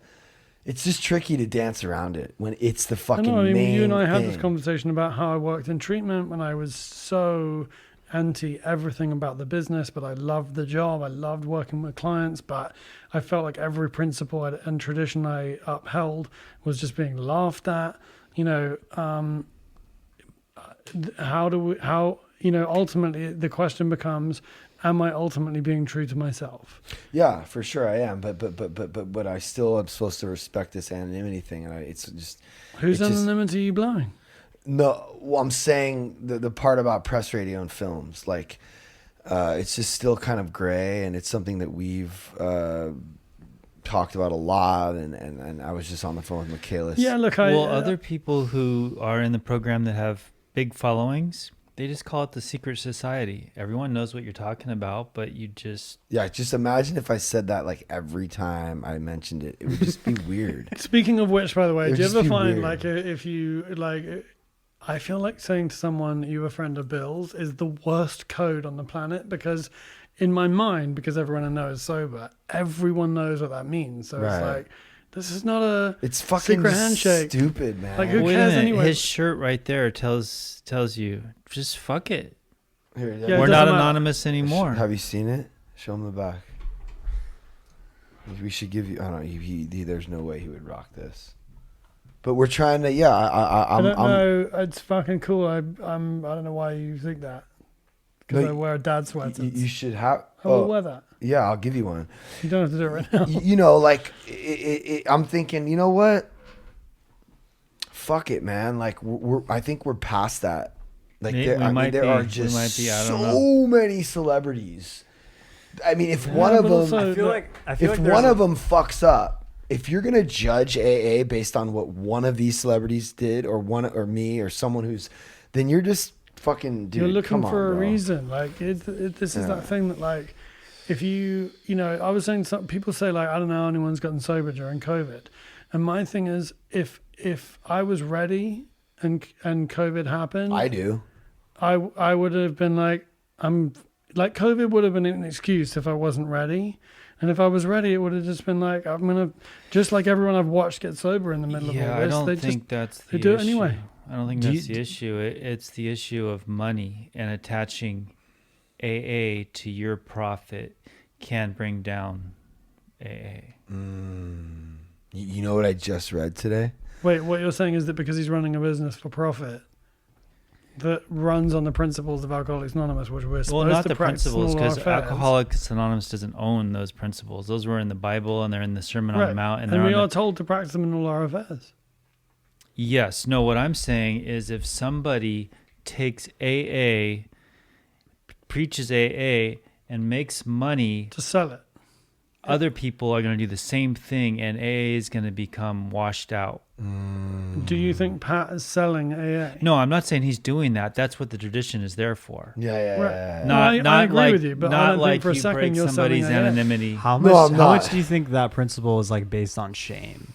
Like I feel like back AA then, almost like, died. It almost didn't make it. That's why they put the principle there, because people wanted to invest in AA and they had to say no to the money and survive on their own, and they almost didn't make it. Well, I'm actually reading that in the book right now, where John D. Rockefeller invited members of AA to this dinner party, and that he refused their. He's the one that told them, no, we're not going to give you any money because it's going to ruin AA. Because he was like that ill of a businessman. He was like, yo, I could give you 50 grand. That would be easy. But I don't think it should be that, because as soon as you bring money into the equation, it Not poison what makes it work. Yeah. So then we did it without it. And I don't know if it almost died, but It did. I don't know what They were struggling. That's why they made the big book. Oh, well, that was, okay, but that's different. So that was just how it started. It started with... No. At the same time, when they were asking Rockefeller for money, they were broke. Right, but again, worst case scenario, right? He turns them down for the loan. He says, you don't need it. You're thriving. They're like, no, but we haven't got any cash. And out of the ashes of that worst case scenario, the big book was born. If he'd given them the money, they never would have had to write it. Here we go again. The same thing we were talking about earlier. Worst case scenario is always the best case scenario. Yeah. But to be fair, I think that, like, at least as far as what I'm reading in the book, the big book had already existed. And there were a few articles written about AA by these two people, one of which was actually going to write a hit piece about AA and how it was this cult and how it was like not chill. That might have fucked up AA. I don't know. But like, he ended up investigating and realizing it was actually amazing. He was sold on it. And the article was really a good article. And the membership went from, I think he went in with these intentions and got changed. So Michaelis says, we're going through the book. Scoff. I want to do what we've been doing. Michaelis, I mean, this guy's just done, I don't know how he fucking knows as much as he knows about all this, but like, we've been doing highlighting and underlining, and he was explaining to me like exactly what happened and how it happened. And we should get back into if that. you ever want to listen to someone who breaks it all down, I think it's Sandy Beach, and he knows the history like no one else. Did you talk to Ashford? No. Yeah, that was it. I don't want to. Yeah. I texted Shirin. Oh, really? I'm like, hey, will you come to one of our groups? Did she respond? She's like, you're doing groups at a sober living? I'm like, no, we're just doing like, house meetings, because you're not supposed to do therapy in a sober living. It's like, we're just doing house meetings, and we're trying to hold each other accountable. You're not doing therapy. You're not allowed to do therapy. You're not allowed to have a therapist. You're not allowed to have licensed therapists or any of that stuff, unless it's a licensed treatment center. But like, it was just funny how she like right She there. didn't say, you know what, I'm not available. She's like, you're doing groups, and then like I was like, no, and then she's like, well, I'm not available. It's just like, it's like that thing where like, you're not allowed to do groups either. No. She I told her like well, because she is a licensed therapist, so I guess she was kind of protecting herself and going like, oh, I don't want to be a part of that because I'm a licensed therapist. But really, what it is it's one alcoholic. Are you done? Yeah, she's just putting red flags up for me. I don't. No. That's what I'm saying. Is like, are we alcoholics trying to help other alcoholics? Yes. Well, then why wouldn't we come to a meeting at a sober living and check it out and see if there's Well, it comes back to that thing I was saying of like, you're not just going to let them sit around in their pajamas. You want them to actually grow. Yeah, and I want so women. So you put a structure and a program in. But I'm saying I wanted a woman like this who has a lot of sober time, who I think is an amazing person, and or maybe not so much, but like, I don't know. If I got asked to come to, I don't know. It's whatever. It's all good. Can I talk about something that I'm going to forget if I don't mention it? So I watched the movie Infinity Wars, Thanos, and it brought me to One World Order. You know how One World Order is in the Bible seen as a bad thing? Like the end of... It's like all the Christians are fear of the One World Order, right? And this mark of the beast... Do you guys heard of that? You know? No, I don't know what you're talking about. I have literally no idea. Really? Well, are you talking about like? Is it that book about sheep that Blade Runner was written on? No, it's the Bible. Oh. The end times, One World Order, Mark of the Beast. Well, what's One World Order? First of all, One world currency. Oh yeah, I've heard about that through this thing called Zeitgeist. It's a film on YouTube. There's like 3 parts of it. What's her name still here? Oh. The Amaro will be. Then since you guys don't know what I'm talking about, I guess it doesn't make. I want to ask a question about Infinity War. Can I watch Infinity War in isolation? Having the last movie I watched in the verse was probably Iron Man 1. Yeah, you wouldn't appreciate it as much. Yeah, as you got to should. watch the previous. Do you want to give me the list? But he can watch Infinity War. Do you want to just give me the list in order I have to see them? Yeah, I would love to. Me too, because I don't know. Do you guys want release date or chronological? I want you to give them in the order. I want release date. That's the real way to do it, is release date. I want them in the narrative order, like the best narrative flow. Oh, okay, then chronological for you. But I think if you just watch it, wouldn't it be? Because you just watch Endgame, and then isn't Infinity War the last one? You can't watch. Hold on, is Infinity War the last film? No, Endgame is. Okay, so why aren't we talking about Endgame? Because he hasn't seen it yet. Because that's the best one. I know. I've been trying really hard not to spoil it. I watched Endgame and then Infinity War. But you've seen them both. Well, you saw Endgame? There's so many. I don't know what's what. But he thinks Thanos won, so there's no way. Yeah, but hold on. It's like, look, if you watch Infinity War and then Endgame, that's a nice little. No. But you could do that. Well, first, it's not Infinity Ward. It's Infinity War. You keep saying Ward. I was trying to correct him. I thought it was Ward. What does that mean? What's Infinity Ward? Well, actually, when AA first started, they were helping people in a ward, which implies like really shitty conditions. Like the psych ward. This is something I just read in the big book. I was there. Underlined. This is a tenuous link, though, to Infinity War.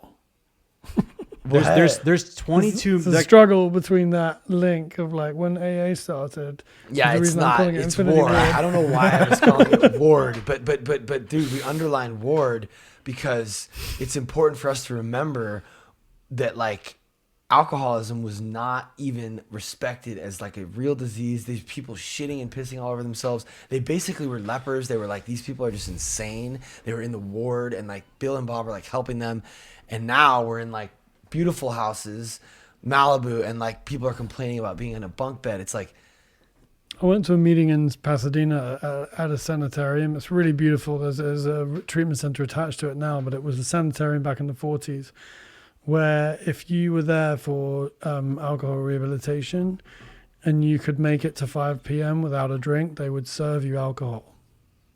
Because they believed that if you could make it to 5 p.m., you were basically fine. Wow, I'd love to be there. They understood. Hey, let me just bring this up. We don't have to talk about it. So they did away with wards in the 80s. I have 2 people close to me that are dying and ruining lives because they're fucking insane, and you cannot put anybody in an insane asylum anymore. There is none. You can get a 72 hold or a week hold, a 5150, but they release them. And then they go back out and they cause havoc to the people they love and whatever, and they're dangerous to themselves. They have to voluntarily go into a place, and if they don't, they're just on the streets causing havoc. My cousin's dying because she can't even get the surgery she needs.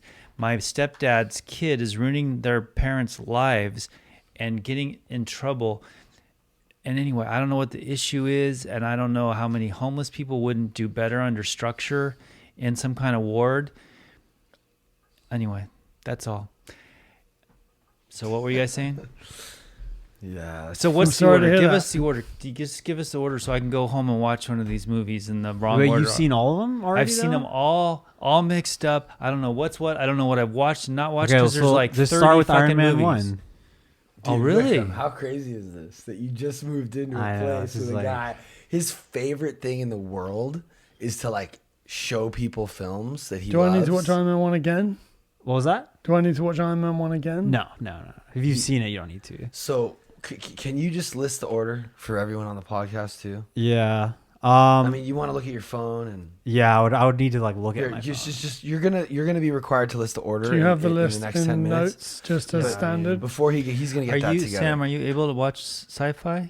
Yeah. Some people aren't. Yeah. Okay. No, absolutely. I just it's the same for me. Like I for all genre, and I'm sure there are movie buffs out there who would disagree with this statement, but for me, all genre is window dressing and costume on human drama. So as long as the human drama works and is in place, I'll go down any road of genre. I shouldn't say sci-fi, but superheroes in it general. doesn't matter. It's like music. I don't care what it is. If it's a good song, Right, it's tell good me a fucking great song. story. I don't give a fuck what anyone's do you know- wearing. You know Skrillex? Yeah. Like, dude, he fucking the way his shit sounds is insane. But have you heard like Scary Monsters and Nice Sprites? No.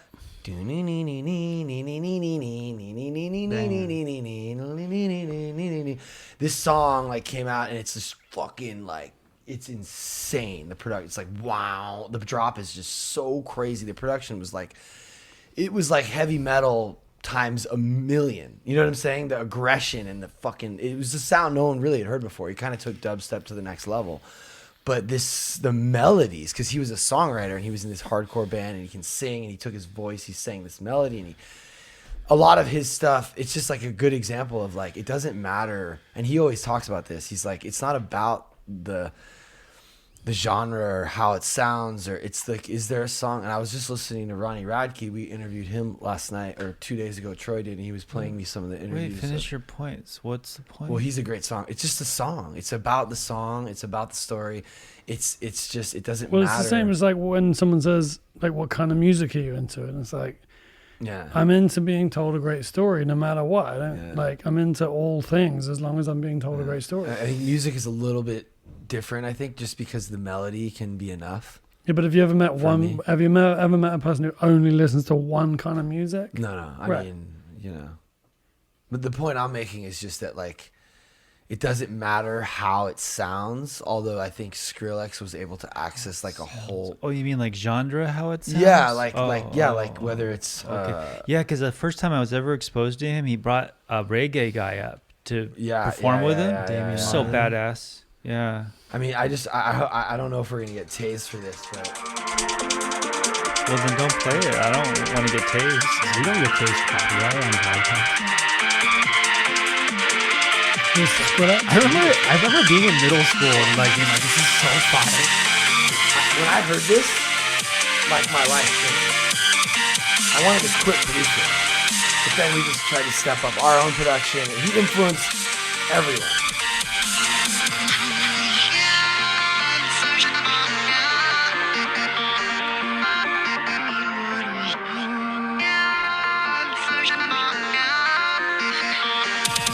But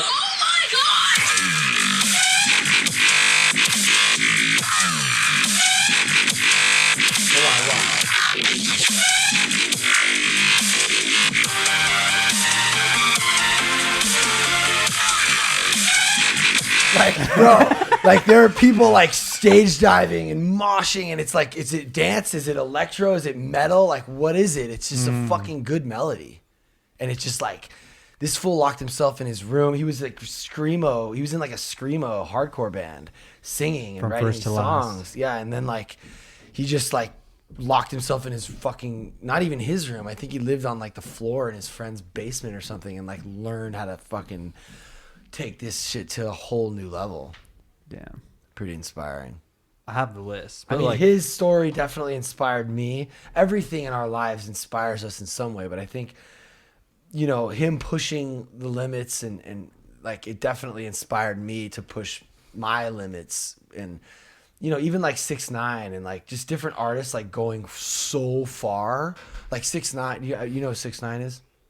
The guy with all the tattoos on his face with the colored rainbow hair, who's like went to jail and then he got out of jail and everyone hates him and they don't know what to think, but no one Trying can to stop kill watching him, him. but he's not dead. Like, and he ratted on the Bloods, and it's just this crazy story. It's like, and even Trump, like that extreme. It's like, you know, I applied that to my life, and I started posting shit that was like extreme, like in this way. Like, I'm having this very, like, me and my wife are like crying, like we're having this really vulnerable moment, and I'm like, okay, this is a post.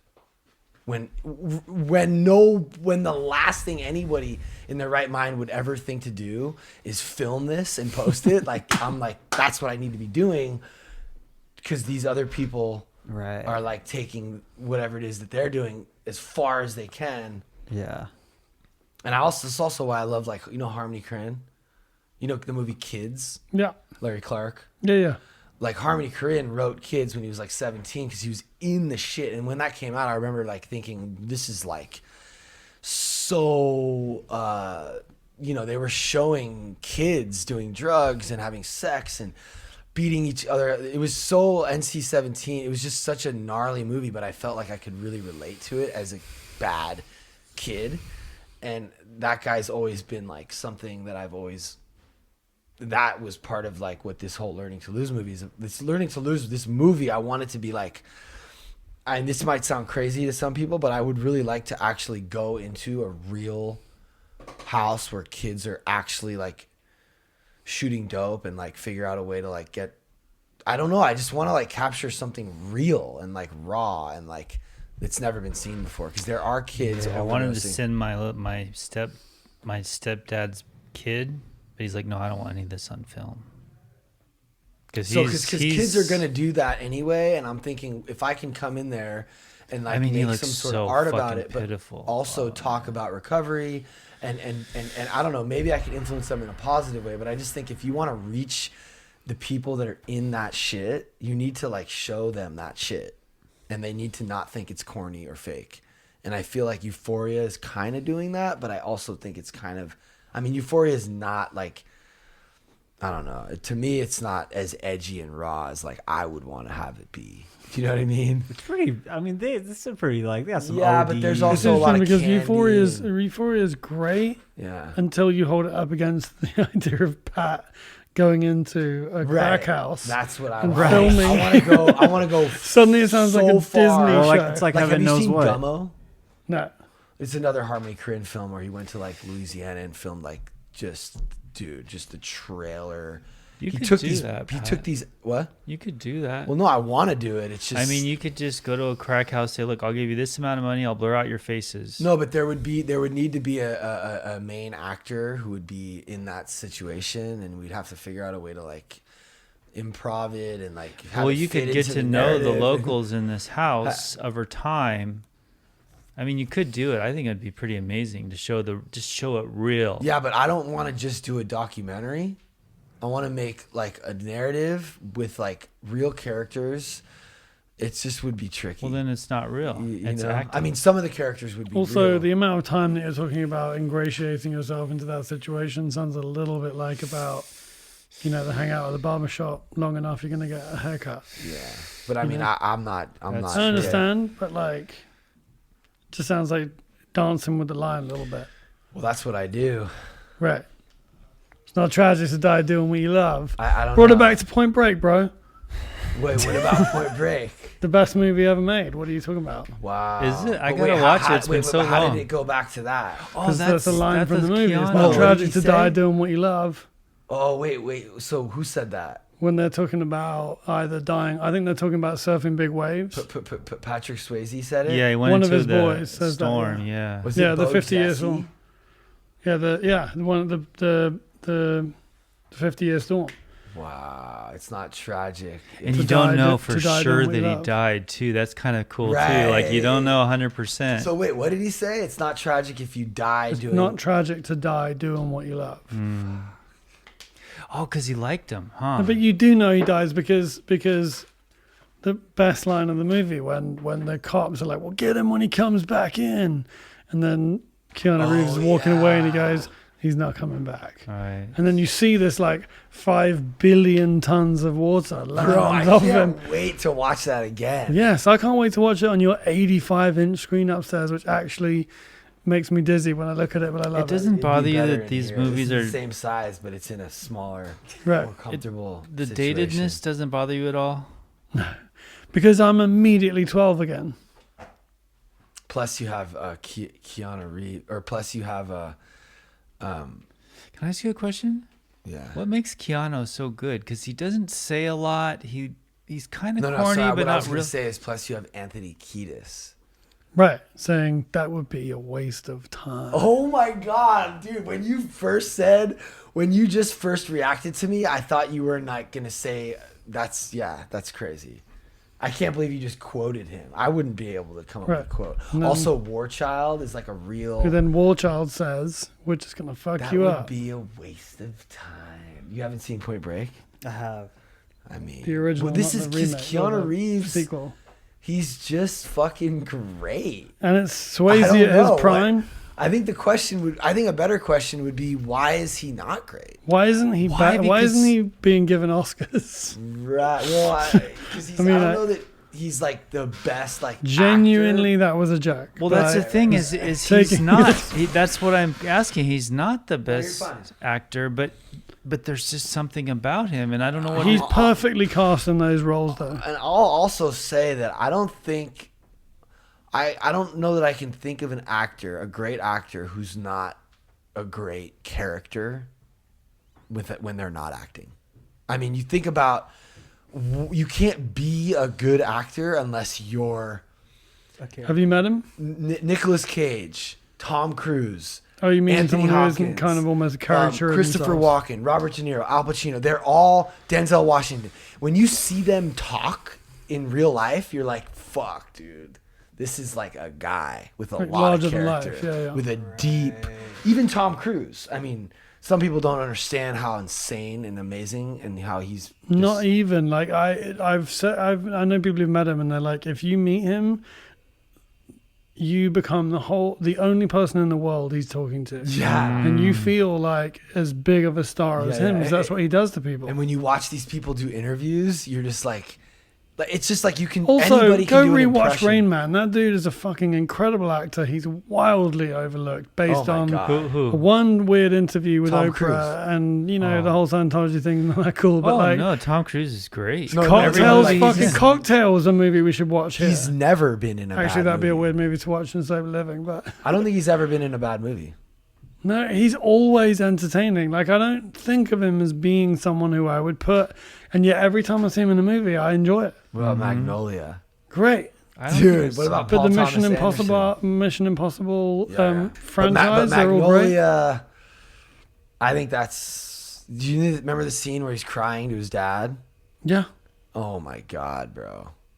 Paul Thomas Anderson. I mean, Are you, we like, a could do a fan? whole weekend of daddy issues movies. But I'm not even necessarily referencing it. Watch for the daddy way issues. back as immediately as possible. I will, but are you a fan of like directors or Yeah. like Paul Thomas Anderson? Yeah, I think he's great. Yeah. Have you seen all of his films? I don't know off the top of my head. Like there There Will Be Blood and Yeah. Punch Drunk Love and I mean There Will or you know, I mean, Boogie Nights and I really appreciate directors who have a visible kind of like fingerprint. yeah, but bro, with him it's like Boogie Nights, There Will Be Blood.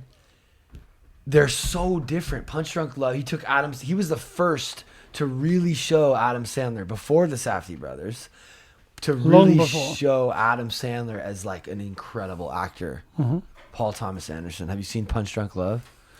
Dude, come on, bro. I was okay. I remember. But do you know Paul Thomas Anderson? Yeah, so I remember I was trying to watch Boogie Nights once when I was on a job, and like I remember thinking about like this is like super dark. Like this is Yeah, but like this in is a- So not- good, though. So funny. but as It was in a- well. like I but couldn't it- stop watching. But in like a poppy, colorful way. it was so Yeah. weird, and It's it was very, really very it was like high a super level. distinct style. I Very remember. high level. And like once I wasn't 18 and thinking I had basically gone to see a mainstream porno film, I realized like how incredibly smart and funny that movie is. Like when they do the preview for the kung fu movie in the middle of it, and they start just so fucking good. Yeah, and it has that like throwback thing too that Quentin does, but like I just think Paul's like a. It also fucking put genius. Philip Seymour Hoffman on the map, and it's a great Mark Wahlberg. Philip Seymour Hoffman Oh, Philip Seymour Hoffman. plays the guy who just wants No, to yeah, be him yeah, so yeah. badly. When It's he like, tries to kiss him. yeah, but he's bought the same sort of crap version of the car and like same outfit. You And, know what? I think that speaking of actors, I think him and like Joaquin Phoenix might be like when you see them like talking and doing interviews, like they don't really resemble the characters they play because they're so good at being something else. You know what I'm saying? Like Well- De Niro's fucking De Niro. I mean, except for in like Awakenings, but like Denzel's Denzel.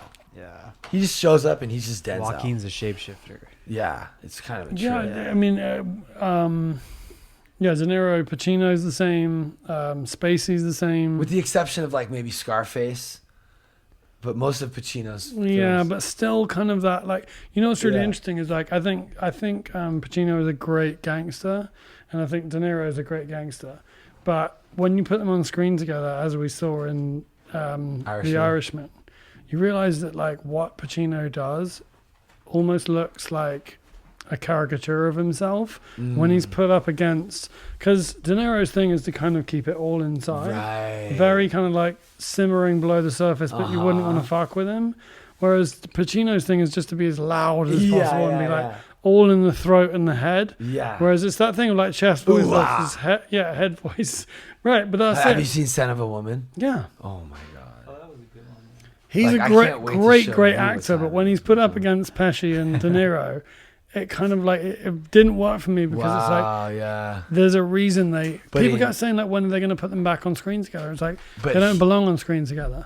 But in Heat, Yeah, that one great scene. I like Heat a lot. well, yeah, but you know what's funny is they're only together. Yeah, in they're one barely- scene. Yeah. And that scene is pretty fucking remarkable. I mean, Yeah. the movie's insane. Michael Mann. I like him in Jackie Brown. I love De Niro's character in Jackie. I think that's his 'cause best role. He's like it's like this subtle. I don't know. Awakening It's nothing like he's ever is his done. best role. He plays mentally challenged, like dude, De Niro like did that and he did Right. it well. But I think and that- actually, Pacino's best role is when he's not doing that in Donnie Brasco. I think.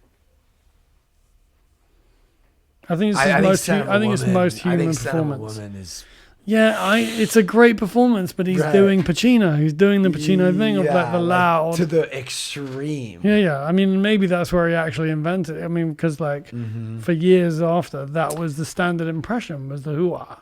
Yeah, But, there's a scene where someone just fucking lays into him at the dinner table. You're just a fucking. And he's just like hoo-ah, like because he knows. Oh it's God, true. yeah. This is Son of a When Woman. It just makes you want to Chris, cry. Chris, whatever is. Chris O'Donnell's. Yeah. but I think it's Chris O'Donnell. Oh, Chris O'Donnell says it to him. Or I Yeah, think- he finally. No. I think it was his. I think it was when they went to visit his family. Right. And his uncle or his brother-in-law or whoever Someone loses it at him. goes, "This is what you are, you fucking old miserable fuck." And he's just like, At the end of "Wow." it. Yeah. It's painful. It's such a good movie, bro. He's watching The Godfather for the first time with me. I finished it the other day. It's slow. It's a slow burn. It's a tough watch. But that's how it's like- movies were back then. But it's like, and I'm watching it with him, and I know him. He's a young millennial Iron Man, Gen Z. fucking Gen Z. Like he's just, it's like, did you like it? Yeah, I did. I like old movies, But not It's as much But as you like gotta really Infinity work War. for it. Yeah, I not even mean, like close to Tenet. Dude, this fucking guy watched Tenet 10 times. 7. That's the Christopher Nolan's new film. Yeah, someone recommended that to me tonight. I feel like you would enjoy it. As I'm a gonna give it a writer, go. he might actually know what's going on.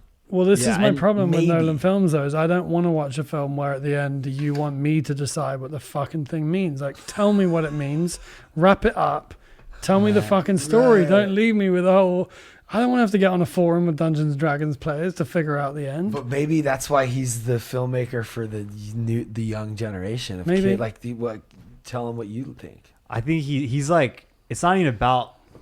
We were talking about the other day how he's like pushing the envelope, and Pat said he's not pushing it, he's just grabbing it and just fucking throwing it. But like, yeah, I'm crazy enough to watch maybe one of the greatest directors alive throw it. I would rather see him throw it for at sure. least once than just watch someone just barely push it every once in a while. And like, Totally. I think Tenet is more experiential, like you were saying. Like you said, when you want to go on an experience. Right? Did you It's- like Interstellar? I loved it. He loves every Christopher Nolan film. Okay. And Why you didn't? Yeah, I like all his films, but like I want to love him, but I'm not. I think it's got some great moments in don't- it. I don't end up at that place of like I love this guy. I think he's a really, really amazing magician. Right. that's what I think. Like every fucking movie I watch by him, because he's like, What you think about what? I think about that he is a magician. Forgive like, me, I every always time get watch them a movie confused. because Did he make The Prestige or yeah, The he Illusion? did. He did The He Prestige. fucking Yeah. hates the Prestige. No, I don't hate The Prestige. I don't know why you keep saying that. I just think that there are things about it that don't add up and they don't make sense. And it's just, you're just believing what he's giving you because it's this insane music and it's just like this epic shots. And it's like, you just believe it, which is cool. But like, there's no reason why they had to swap lives. It's just like this. Come on. Right. Well, I want to finish understanding Tenet before I completely figure out Prestige. So once I get to Prestige, How many times have you watched Tenet? 7. And you still don't fully understand it? I'm getting Do there. you think I'm going to enjoy it? Well, I've enjoyed it every single time.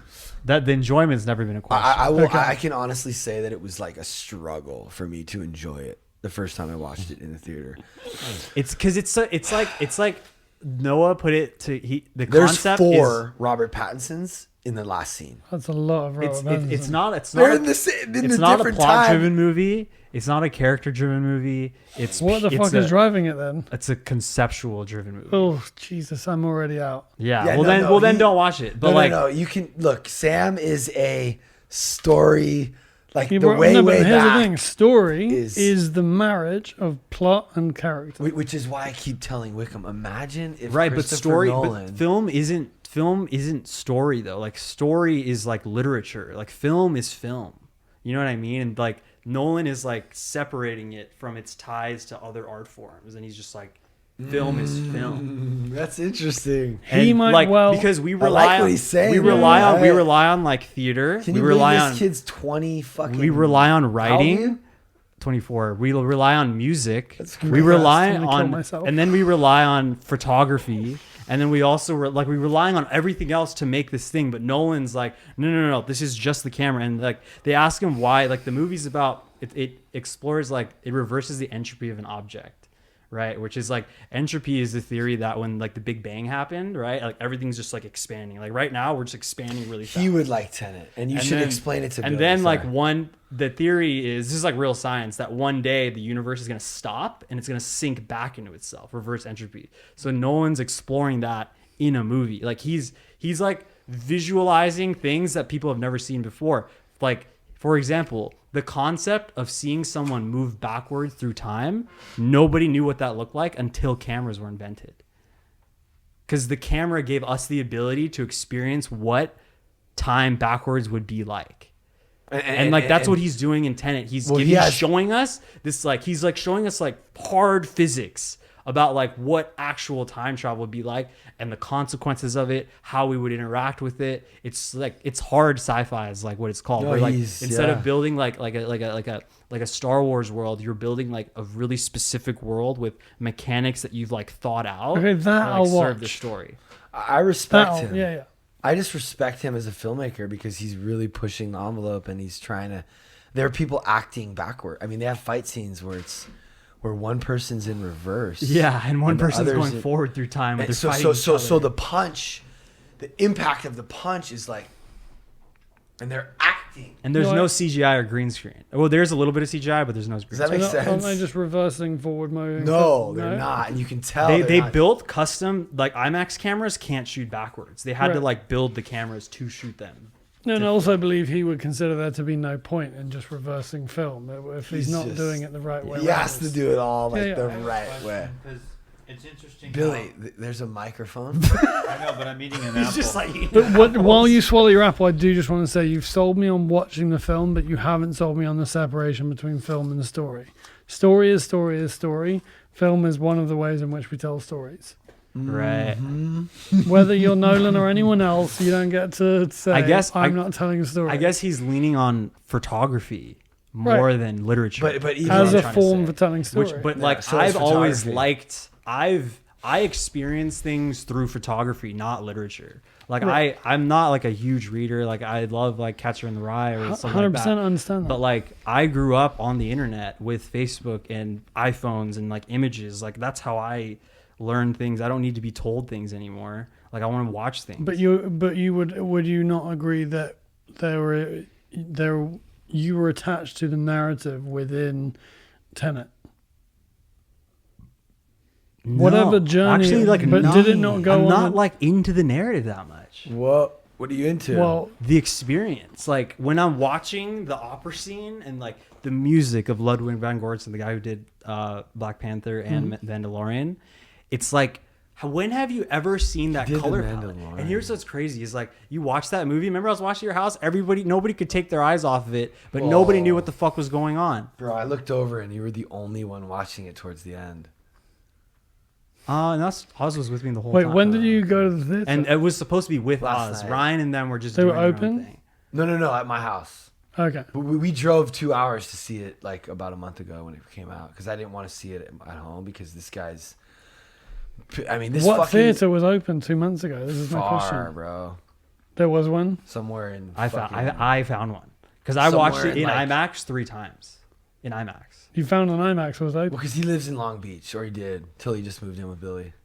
Is everything open down there? Like no one's gives a No, it's Orange County is where they're Santa Ana. Like I found this like little area of Santa Ana that's fuck? just Where like they're all one just AMC complete open. deniers of Yeah. 2020. Yeah. Well, no, it was before the re-quarantine thing.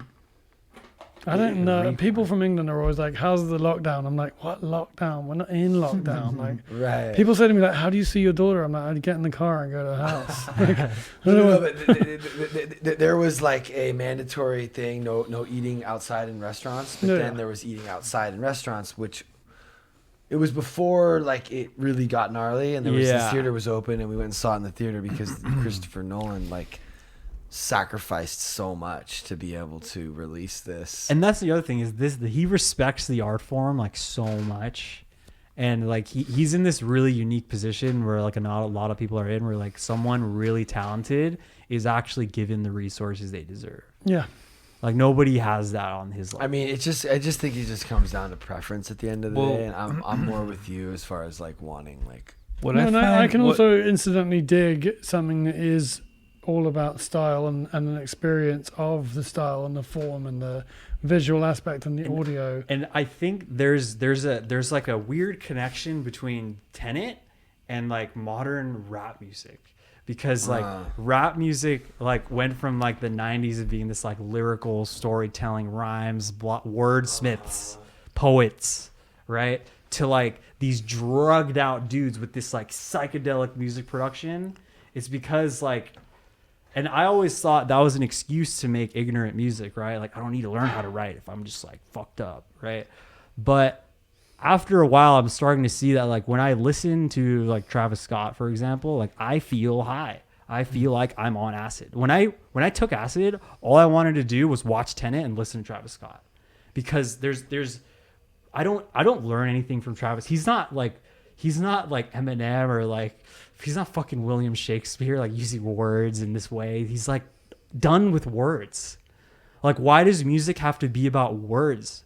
If it's never been about words, it's always been about the music, right? And it's like the experience is like a different. No, words are important too, but the like liking something because it's just an experience is like a whole other thing. Like that's Tenet is the same No, way. what I it's was going to not- say is that I'm okay with that if it's what I sign up for. If I sign up for a narrative and I want to get taken on a Right, journey, yeah. and then I get shown like a Yeah, and here's the other thing: color It's- palette. It's not like he doesn't know how to write characters, because you could tell it's intentional, because the name of the main character is the protagonist.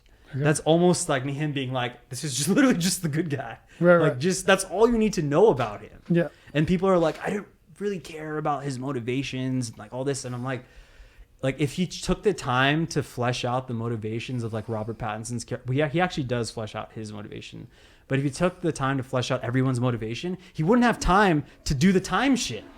Like you have 2.5 hours. Like you can't do both, you know? And like, I respect him for making the bold move of being like, I'm gonna like depart from this. And I bet you so many people talk so much shit. And he was like, I'm gonna focus on an experience. Well, I respect the alacrity with which you've just delivered your speech, and I'm therefore going to watch the film. Sick. What does alacrity mean? I find this really interesting. Can I ask? Commitment and dedication to great work. Can I ask? Whoa, that's a good I want to word. bring up something here. And then Tenet. It's talking about Tenet again. And Billy's trying to get a word in. I'm trying to get a word in here. I got to wrap this out. Yeah, it's Okay. about to be done. Here, let me just say this, and then we can all go. 11:30. So what I find really interesting here is, has Tenet done well? No, because it came out during COVID in theaters. And Okay. But I mean, it so, would have done well. but what's so It's interesting, Christopher it's Nolan. almost like maybe we're witnessing evolution, because he's Gen Z, and maybe it's an art form new that appeals to kids who grew up with internet. Like you're talking about the rap and the movie. Mhm. I don't think I would like it because I want character. Right. But you love it, and I find that very interesting because you genuinely love it. It's maybe like cinema, like you said, just for cinema. This is interesting. It's very interesting because society evolves, right? Yeah. And maybe the computer is only so old and the internet is only so old. This might be the birth of something new that we don't. Dude, because like right now there's a movement called like crypto art, which is like if you look at like old movements of like expressionism and then realism, like when it was realism, the best painter was the one who could make the vase look like a real fucking vase. And then expressionism came where it was like, let's make it like feel like, make someone feel something, like make the vase make someone feel something. It doesn't have to be a real vase. It could be this impossible physics. And people thought that was stupid because it wasn't real, because society decided that good paintings were only good if they looked real. It wasn't until after the expressionist movement people were like, oh, expressionism is also art. And right now there's like a digital art revolution of like digital artists like not being like taken seriously, because it's like you think of like a beret and a fucking paintbrush when you think artists. You don't think of like this kid like typing on a keyboard, but like I do now, because that is what artists do now. Like that's what the music producer artists do now. That's what the movie artists do now. That's what the photographers do now. We're all using computers. And right now there's this new movement called crypto art, right? It is based on the concept that you cannot duplicate a Bitcoin, because if you could, the whole currency would be worthless, right? So how is a Bitcoin not duplicatable? It's a digital thing. It's a technology called NFT, which allows a digital asset to not be duplicated, right? And what that means for digital artists is that we could finally get the money and appreciation that normal artists have gotten for years. There is one real Monet, and that real Monet is worth 12 million, whatever the fuck, right? But like, if he makes a song and puts it on SoundCloud, everybody can download it and everybody has it and nobody knows what the real thing is. But with this NFT Bitcoin technology, they're able to make a work of art just like a baseball card, one of a kind. And so like, this is just happening. So like, we're just figuring out how to legitimize digital art in the art world. And like, I think you're actually on like the exact right track of what's happening right now. We're in the middle of that, of art and technology. This guy's making art, But it's almost in Blender that he's gonna sell. It's just really weird. It's so crazy, dude. But it's interesting. It's almost like you have to be bred If you have for to it. go, just go. I just need to stand up. Oh, okay, Nothing cool. else. But I mean, yeah, if you need to leave, just leave. You're fine. We're about to wrap it up anyways. There. Gonna have a cigarette in the garage. What were you gonna say? It's almost though maybe like you have to appreciate it. You have to be Gen Z. Like we're gonna not feel the same as they do. That's the bummer about it. Is I don't think that's true. I think like No, anybody with an open mind, Wickham, like, you cannot say that unless you can appreciate what we fuck with. Yeah, I do. No, you can't. Not the same way. Not You the have same passion way. for this. You Point break. appreciate it. It's not the same. Right. Like I'm gonna show you some shit, and you're just not.